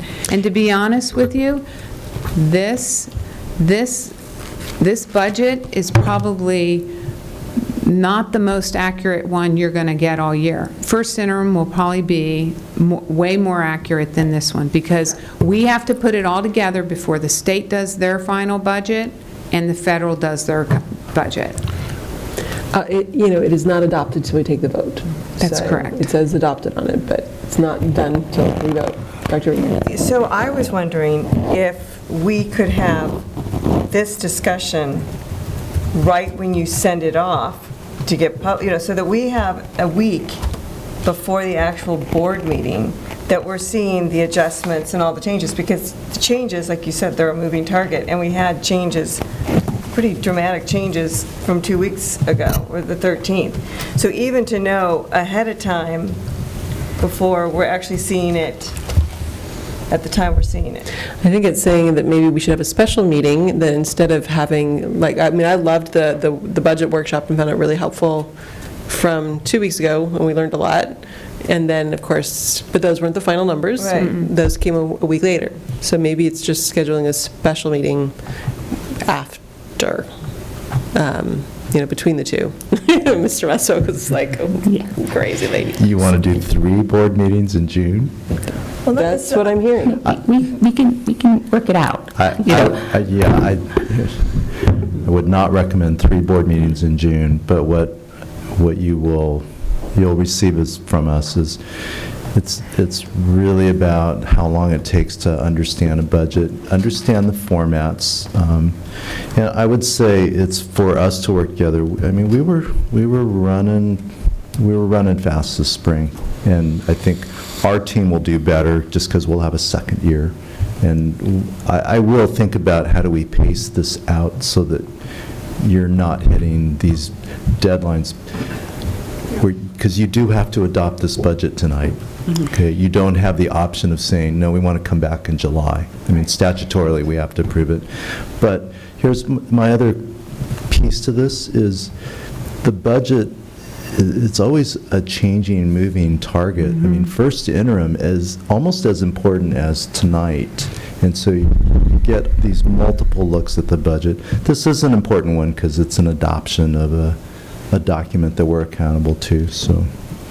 So maybe in terms of the phase, because it feels like we don't have opportunities to make any changes. We're just adopting it, right? We're hearing the report and we have questions that you answer or have, that clarify for us. But if in the, not that we need 3 board meetings, but maybe in the initial pieces, like it's recommending that I'm bringing to you. And so by the time we get here, it doesn't feel like it's a final product and we can't comment on it. Our only comment at this point is we adopt it, and by statutory, we have to do it. So all I'm just saying in the beginning is to say, it's recommended, here's the things that are going on, and we understand it, and we have a summary of that piece. So when we get it, we fully understand what we're adopting, and we know at this point we're adopting it, and we don't really have any opportunity to change anything. And the opportunity to change or have a conversation is in the earlier processes or review. All right, board members, we do need to take action on this tonight. So I need a motion to approve the adoption, or to move to adopt the Santa Barbara Unified School District's 2017-2018 budget. So moved. Second. Moved by Mrs. Moten and seconded by Mrs. Capps. All those in favor? Aye. Thank you. And thank you very much for this report in terms of that. So appreciate the hard work. All right, that was unanimous. And off it goes to the county. We do have a number of short items at this point before returning to the consent agenda. Next up is item E13. This is the transitional kindergarten and the kindergarten early release days. Mr. Trina. Good evening, President Parker, board members, Superintendent Matsuoka, and Cabinet. I bring before you a proposal in regards to extending our TK and K early release days that happened at the beginning of the year. Dr. Ramirez was instrumental in getting these looked at and approved by our union. It just gives our TK and K, our little people, an opportunity to transition into school in a longer format. I think we're extending the fall days by 2 and the spring after winter recess days by 1. I'm not sure of the specifics types of evaluation or assessments that happen at that young age, but it really is giving our elementaries an opportunity to assess, evaluate, and possibly provide early intervention for our incoming students who some we have no idea of what their readiness is for our school system. Ms. Capps? Yes. And Mr. Metzoka has heard me on this. Yeah, I think this is really excessive, especially the the winter, coming back and having, it's literally 3 weeks of getting off at noon. In my experience, which was just very recent, it was chaotic for the students. I heard some teachers complaining about it. The parents, not to mention, the parents are just, we all work, so it's just a very bizarre setup. I can understand potentially at the beginning of the school year that transition could be helpful. I would think that probably most kids coming into our schools have been in some sort of but that being said, the February one, which is 3 weeks long, is basically the month of February, kids getting out at noon. And as I said, some teachers sort of were complaining about, like, they can't really do much with that short of a period of time with these kids. So. I'd like to offer up a comment, and that is that these are actually negotiated items, and so we have made some changes and modifications that still are contractual within the last 2 school years. We will look forward to bringing that comment back to the appropriate parties in the future. Thank you, and I was hoping that the rationale, I was excited to see this on the agenda, I was hoping that the rationale would provide me with some explanation, but it literally just says it establishes a more coherent start of the academic year. Coherent to whom? And the academic year doesn't start in February. So this didn't satisfy my questions at all. Would you look to have a more specific description of what those early release days entail as far as what we are doing with the students and having those teachers collaborate? I know what we're doing. They get out at noon. I was also curious. I'd sort of just thought that perhaps it's because of the evaluation time is really, I honor that of our kindergarten and TK teachers. They have a huge job to do, and evaluating these kids at very different levels is extremely important. But even the language here is very vague. How the additional 65 minutes in the afternoon are to be used will be determined at each site. That's fine. But if it's truly for a rigorous evaluation, that should be at least explained more fully. More detailed? Yeah. And in my experience, the evaluation does not take 65, the 90 minutes that the children are getting out earlier. It would be more potentially about, 30 minutes. I guess if you could argue if there was a problem, it would be longer. But so I from a parent perspective, it was very chaotic. But really, my objection is what I saw in the classroom in the TK area, not just mine, but it's just chaotic for the kids and they're used to this point, especially in February, and they have a lot of energy, and they're used to that kind of education. So I think that we're shortchanging them a bit to do this for 3 weeks in February, as well as the 2.5 weeks in late August, September. So it's been a while since I've had a kid that young. What has it been how many days in February has it been? Per contract, it is 13 days. 13 days, so this is extending it to 14. I guess one of my questions on this, and for both this one and the next item, and that is contractually, we make changes to the calendar a full year ahead. So right now, we would be negotiating about the 18-19 school year. And one of the reasons, there are many reasons for that. So staff know what they're doing, but it's also very importantly so what parents know what they're doing, and there will already have been working parents that have mapped out childcare, and so my surprise was seeing it now. And so, can we talk about that a little bit? The calendar piece, or just the timing piece? Like, why are we seeing changes to the 17-18 early release days and then the traditional year-round calendar in the summer of 2017 for the 17-18 school year? Dr. Ramirez, you want to speak to the early release, and I can speak to the professional learning days for the traditional and year-round? The early release days for kindergarten and transitional kinder actually do roll over from last year's practice. So essentially, what this is doing is formalizing that. We were well aware of those in calculating instructional days and instructional minutes.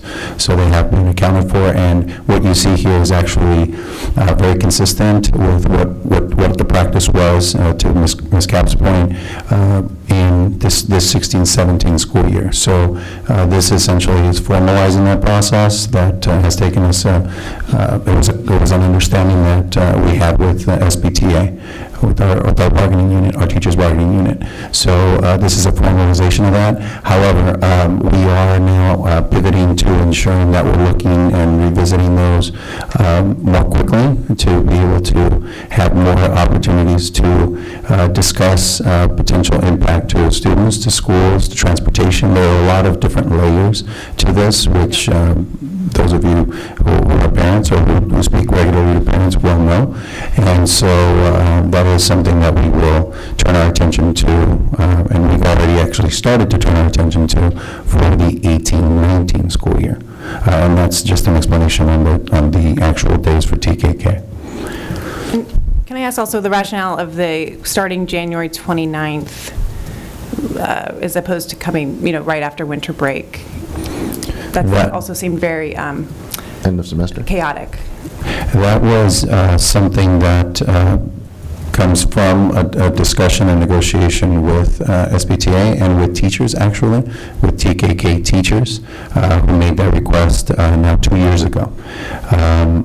Part of the rationale there is that there is contract language that leaves it very open-ended about when those days are to occur, different than the very specific language that exists in our contract about the start of the year. The start of the year indicates that they will begin on the second day of instruction. So it's very specific, whereas in the spring, or the winter in this case, it indicates that, the language indicates that they will happen after the break, but it's not quite as precise. So that is something that we will look to revisit. And as for the calendars coming back so late, there was adding of professional development days that we had put in. The main piece was the intercession that the year-round calendar had. It was not counted for their 3-week intercession in the winter. So as we had to shift that day further forward, it made the start day further back for this upcoming year, 17-18. And at the point of trying to get a professional learning day prior to the school starting, those teachers for the remaining year-round school decided that a lot of them had already occupied that time a week before school start. So we had to shift those professional learning days from the beginning of the school year into the middle of their intercession in the spring, in March. And that was something that was talked with the teachers and negotiated with them so that they could continue to have their full instructional minutes for the year and not disrupt the school week for the students prior to the beginning of school year. Okay. All right. Well, point very well taken, Ms. Capps, though. Certainly, I think that it's very hard on working families in particular, and I'm actually noticing, and it surprises me, on the next item, first of all, layout, so much easier to see. I don't know who is responsible for that, but...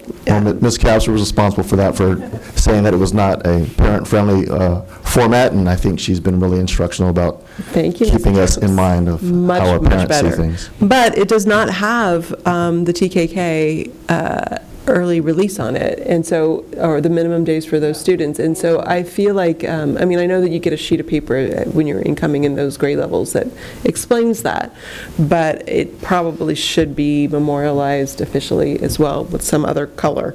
But yeah, that's much, much better. And we're also mindful of those who may have color blindness, and we talked about having the list there as well so that they could not see the shade, but at least list the days that were special as far as attendance of students. Yeah, well done. All right, we do need a vote on this transitional kindergarten. Sorry, I want to get the exact wording here. We need to ratify this agreement between the SB Unified and SBTA around the transitional kindergarten and kindergarten early release days. I just have a question just for clarification. So is this ratification of a schedule that's already in place? Did it happen this year, or did it happen? I'm just Increasing. It's increasing the number of days that had been negotiated. Yeah. Oh, okay. So we're adding to the existing schedule. So can I make just a quick comment on that? It is increasing, so that is accurate. However, if we stuck to the contractual agreement, what it would create was 3 different schedules within 1 week.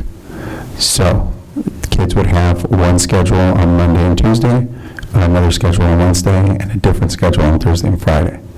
So at least this brings it into a continuous schedule for the week, whereas it would avoid the 3. So that's part of the reason behind trying to smooth out the schedule for those particular, because 13 is an odd number when you start looking at other constructs in the calendar. Although I think this last year it occurred during one of the president's holidays, so anyway, it turns out to be the entire month of February, pretty much. So just Oh, Dr. Reed, sorry, I'm just, also, it's 10 p.m. only to say that the rationale behind this, which needs to be fleshed out a little bit more so that parents understand, I think that the messaging needs to be, and so therefore, that would be great to have That going detail. forward. So noted. Thank you.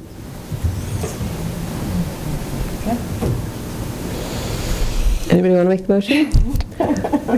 She wants to. So moved. Wait. Yes, that was to ratify the agreement. Second. Okay. All those in favor? Aye. Opposed? Yeah. And this passes 4-1. And that brings us to the next item. This is E14, traditional year-round Santa Barbara Community Academy school calendar 2017-2018. So the year-round calendar takes into account the professional learning days that I previously explained in regards to fitting that into the schedule, and also taking into account their 3-week intercession for the winter. The traditional calendar is just changing there is a week prior to spring break in March that is a minimum day week, so for elementary, and we're just moving that week closer to the spring break week so that you don't have a minimum week, a full week, and then spring break. So that we're just asking you to move 1 week forward so we have a minimum week prior to the spring break week. I'll just say that I appreciate that, and I like the thinking around it. I just feel like that I don't like seeing it at this time of year, just because I know that people will have already looked at this carefully. But it does, at the same time, sometimes we make mistakes that we move forward with that we should have changed. So I appreciate that as well. Any comments or questions on this one? Well, I've talked to Mr. Trina, but I think we have something to clarify. This is for staff, and so I think I still maintain what's needed is a calendar on the website for parents, families, right. including students, that doesn't include board holidays. I actually have a question what a board holiday is. It's we have It's a good thing. board holiday. It's really staff that come up with the ideas. We have 180 days that we have to fit in a certain space of time, and so those are days sort of discretionary where we choose to put them, and we'll typically add them on to where it makes sense in terms of extending a 4-day weekend or an existing holiday. Okay, so yes, this is fine for me. I would probably recommend changing it to staff calendar or something to that regard, but I do want to flag that if you go to any of the websites and you click on the schools and you click calendar, you get the old one, which was not intended for the audience that it's actually reaching. Yeah. So and that still exists. And we had discussed that there's a Yeah. district calendar, and that some parents are looking for actual school site calendar. And there aren't. But when they look to that, they look at our calendar, the district-wide Yeah, calendar. as far as I have looked, at least in the elementaries and high school, actually, this is the calendar that a student is looking at to find out when spring break is.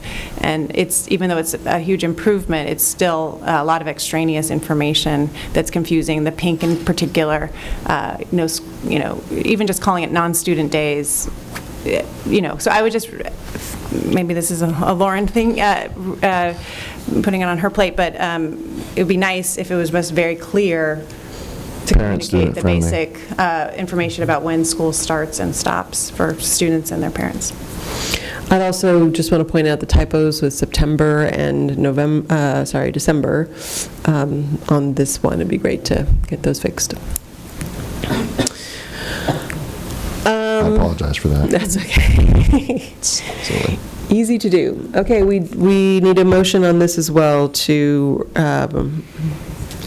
ratify, I think, again. No, we're approving the traditional year-round school calendar for 2017-2018. So moved. Second. All those in favor? Aye. Aye. That passed unanimously. Okay. This brings us to E15. This is approval of statement of work between Santa Barbara Unified School District and Innovate Ed. Mr. Matsuoka. The company is called, it's a small group, Innovate Ed. The lead consultant is a gentleman named Jay Westover, and his time with the district, it actually got started right before I arrived. And my observation of Jay and the whole ecosystem of consultants, he's pretty unique. He's living in that intersection of system improvement and how to improve instruction.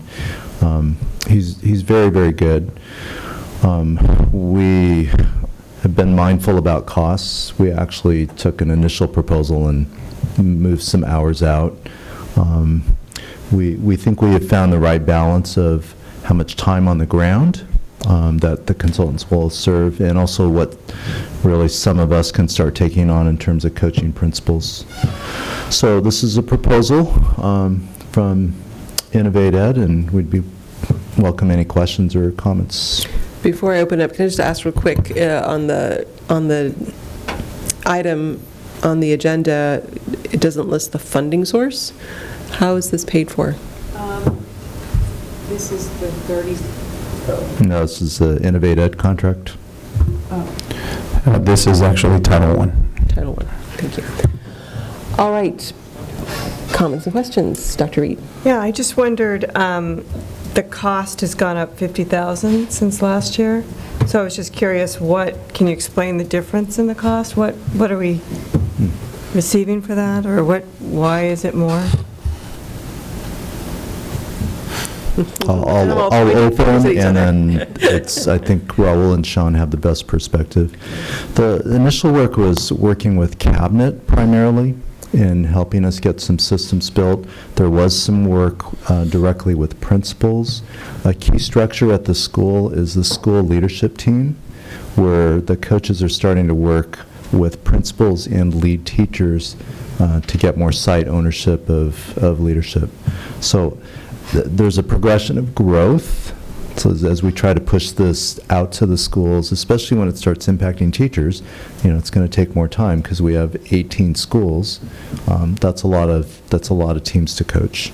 So that's my observation, and I see Ms. Carey nodding yes, and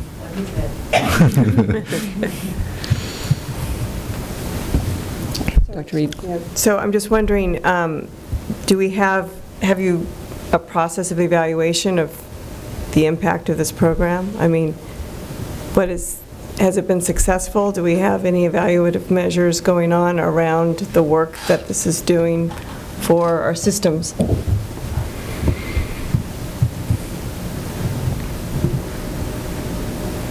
No.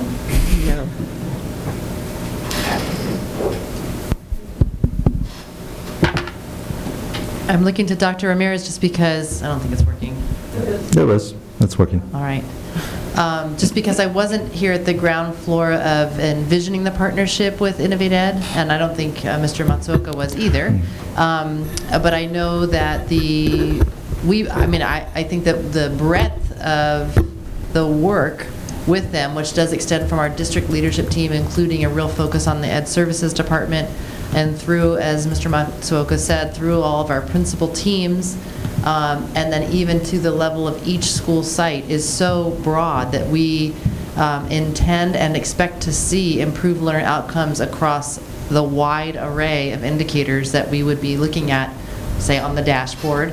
I think a great thing to be able to share at a later date is what the main accomplishments of last year included were that each school established a strategic area of focus.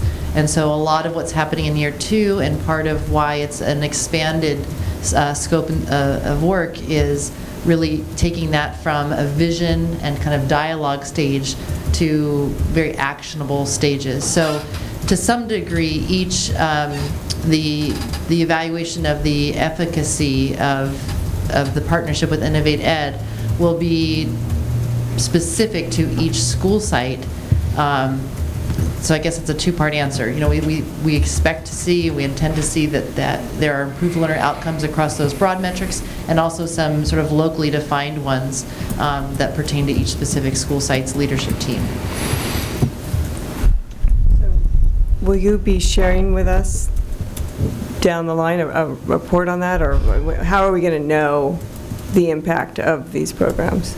I would be eager to have that opportunity. I think the thing I would just add as the third aspect of it would be that anecdotally, this is something that principals and teachers alike were very enthusiastic about in year 1, asked for in year 2, and are eager themselves to see what are going to be the results. So I think it'd be great to have that opportunity to share out in specific what some of the work has been.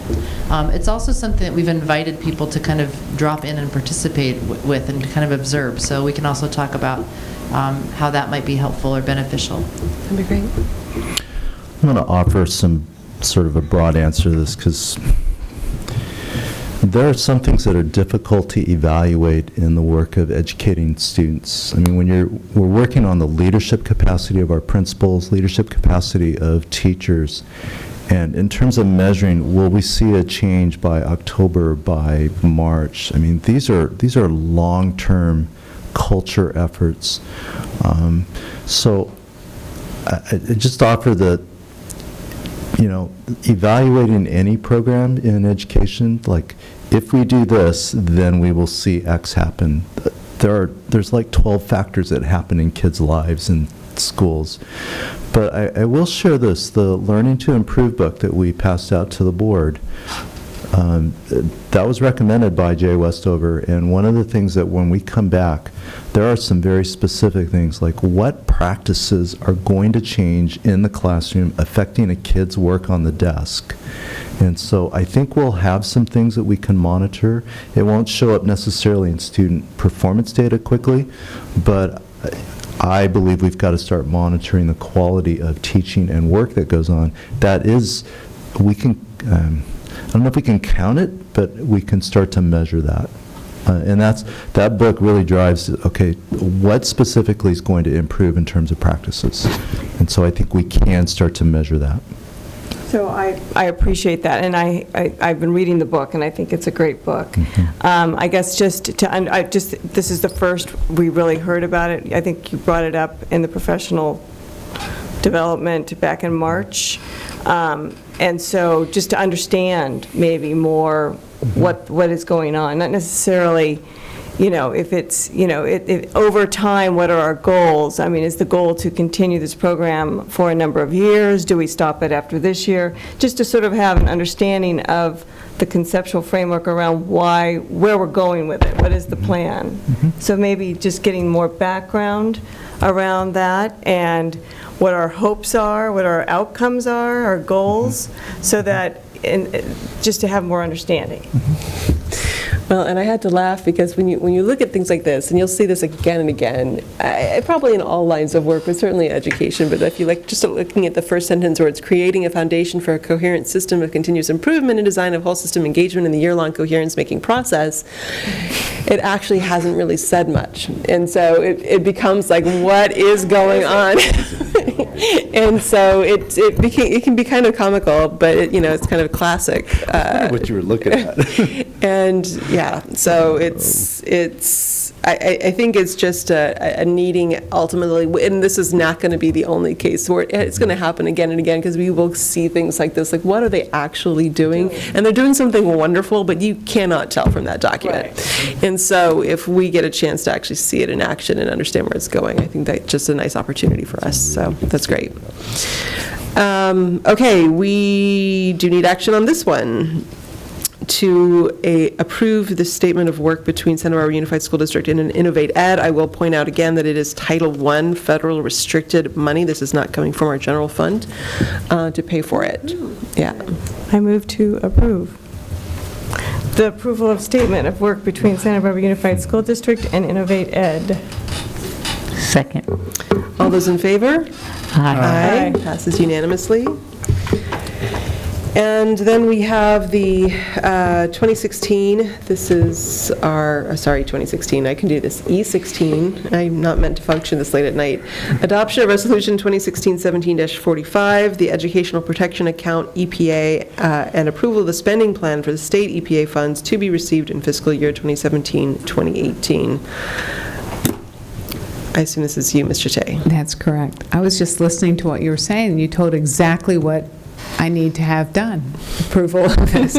So Prop 30 was that special tax, 1% on anyone who over 250,000, and basically it's all part of, I showed you our LCFF funding is 118 million. This EPA is part of that money, and it's supposed to be used specifically for instruction. And so this district puts salaries against it, not administrative salaries, but teachers only. And on the second page, or the first page, it shows you in 15-16, 16-17, and 17-18, that's exactly what we did, is put it all to instruction. And we will continue to do that as long as we have EPA money, which was extended in November with Prop 55 to 2030. Okay. 2030. Any questions on this? This is one that you'll see every year, just the same way. If there are no questions, I need a motion to approve this resolution. I make a motion that we adopt the resolution 2016-17-45 and spending plan for the State Education Protection Act, funds to be received in fiscal year 2017-18. Second. All those in favor?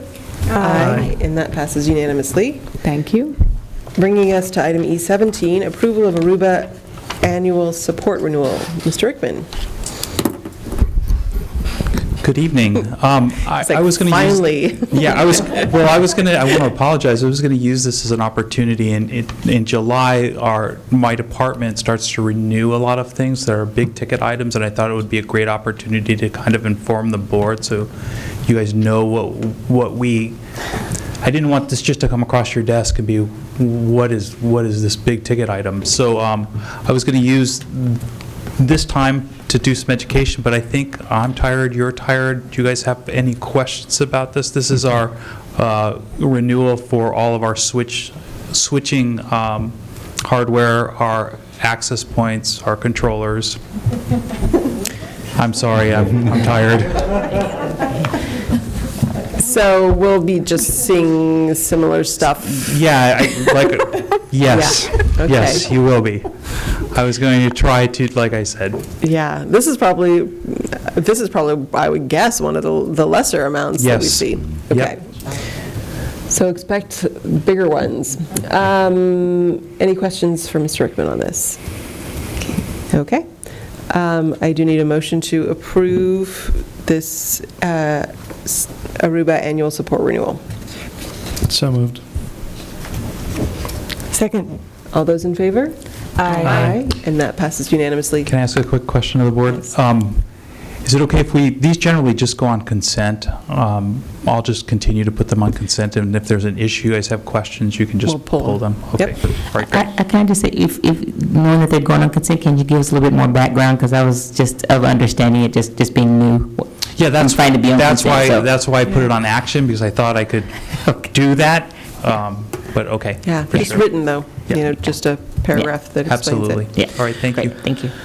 All right, that brings us to item G, which is returning to consent items designated for discussion. And we had 3 items that were pulled. First up was E7, that was Ms. Capps.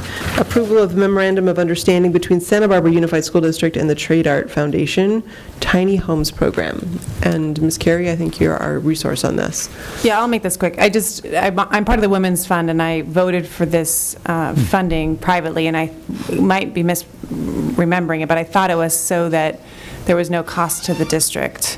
So I know this is probably new to you to some degree, but I was just surprised to see it. It's not new to me in that I'm a high school principal who's been watching the tiny home get constructed. I don't know if any of you have had a chance to see them, but you're exactly right. I'm part of the Women's Fund as well, Yeah. and the terms of that, and I think it's spelled out in one of the letters there, it says that that grant from the Women's Fund for $50,000 was intended to ensure completion by July 2017. And what happened is they are not done. So they're coming along well. They're in various stages of construction, but construction will need to continue through this next school year. There's also a shift from having a heavy reliance on trade art volunteers to having much more reliance on the students. And so that's seen as a positive development, but definitely one that was not the original vision. So it's an evolved vision that has also taken it into a subsequent school year, which has also involved additional costs. The costs are coming from the Career Technical Ed Incentive Grant, which is a healthy and appropriate place to fund those costs. Okay, thank you. I do need a motion to approve this MOU. So moved. Second. All those in favor? Aye. Aye. Passes unanimously. And that brings us to D10. This is the approval of Dos Pueblos Engineering Academy engineering machine shop teacher, Mr. Torina, and this was Ms. Sims-Moten. Number 10, I thought that was the approval of the credential candidate partnership. That was what I was wanting to pull. It's showing on 10. It's on my list as 9, sorry, it's on that as 9 here. Yeah, I have 10. Yeah, 10 is what I wanted. The approval of the credential candidate, just some explanation on it. Just a little glitch on this. We understand what you meant now. Okay, so this was actually the approval of the credential candidate, and it's still Mr. Torina. It's still Mr. Torina. Don't you go anywhere, Mr. Torina. What are you thinking? So I was wondering, can you explain a little bit further, a little bit more background on it, and is it a new? Nope, it's not new. We have a partnership with Westmont. They have a teacher-ed program. We use their teachers as student teachers in our district. We help them facilitate a cooperating teacher if there's issues at the school site. It's part of what we actually are having Roxana Stern do in the TIP aspect of helping schools find supporting teachers for student teachers in our district. So nothing new. It's something that we've done for a while. Take advantage of that teacher-ed program in our backyard. Okay, so I would just add, in terms of adding that what you just said, this is an ongoing partnership that we have and bringing it forth. Okay. So moved. So move to approve the credential candidate partnership. Second. And that was seconded by Ms. Capps? Yes. All those in favor? Aye. Thank you, passes unanimously. And that brings us to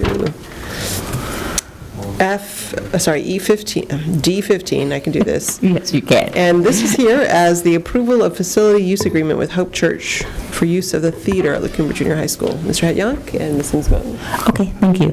I have a couple of questions. Could you explain what the Civic Center Act is, a little bit more, what that's about and how we... The Civic Center Act is what governs how we rent district property and how we charge people for using district property.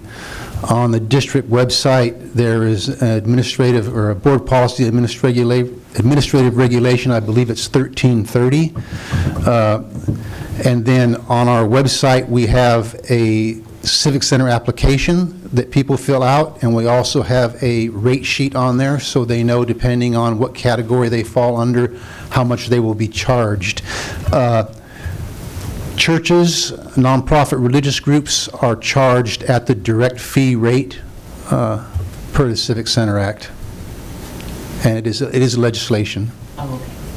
So is this something that we advertise? I mean, because I understand, goodwill in the community and partnership with facilities, so. We typically rent with our Civic Center application for periods of a quarter or a half a year. We have some agreements with churches that use our theaters, and they like to have a year-long agreement. It gives them more stability, and so we prefer to have a MOU or an agreement or a contract with them, since we're tying up the facility for a full year where nobody else can use it, versus an athletic field, which would be maybe a different group at a different time. Okay. And then my next question would be, so we were talking about we charged them $700 to use the space, but in the budget, it alluded to that we have a theater manager on site. So is it just for the $700 for the space, or does it also cover a district employee being on site? I'll let Ms. Chate answer that.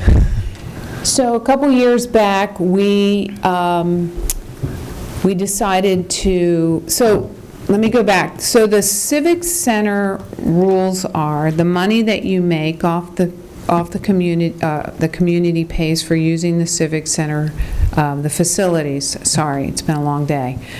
So the money that the district makes from the facility rentals should go back into the facilities. So we had a discussion about this, and we decided that if we rented out the theaters and the money from that rental would pay for theater managers, we felt that that was a good use of the money because it keeps the theaters in good repair. And so we all believe that. And it's worked so far as long as we have a long-term rental in there.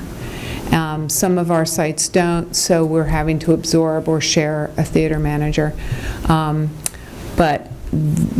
So the $700 per Sunday does help cover the cost of a theater manager. Okay, and are they district employees? The theater Yes, they manager are. from the community. Okay, great, thank you.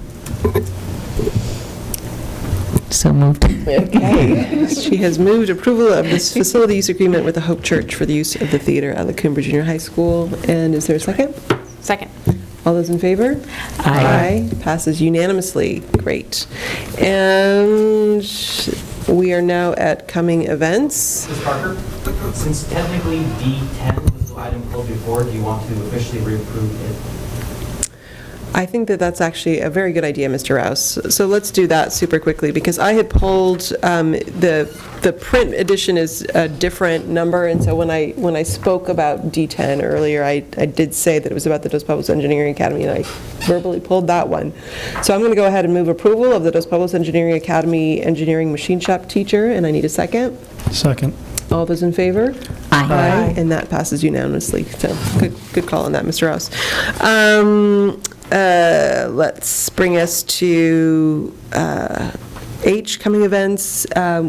This is actually the first year where we have the July meeting at the end of July, which makes so much sense, where we have a full month break. And so I hope everybody has the opportunity to enjoy the summer wherever they're going. I know that Mr. Matsuoka is going to be out of town for 3 weeks. Can we ask who is it alternating between people in terms of leadership? Is it Dr. Ramirez and Ms. Carey? Have you talked about this? I asked because I am going to be out of town for a week starting on Friday, and Dr. Reed here will be in charge when there's an emergency on the board side. And these things actually have happened. I'm thinking of Phil the Squirrel right now.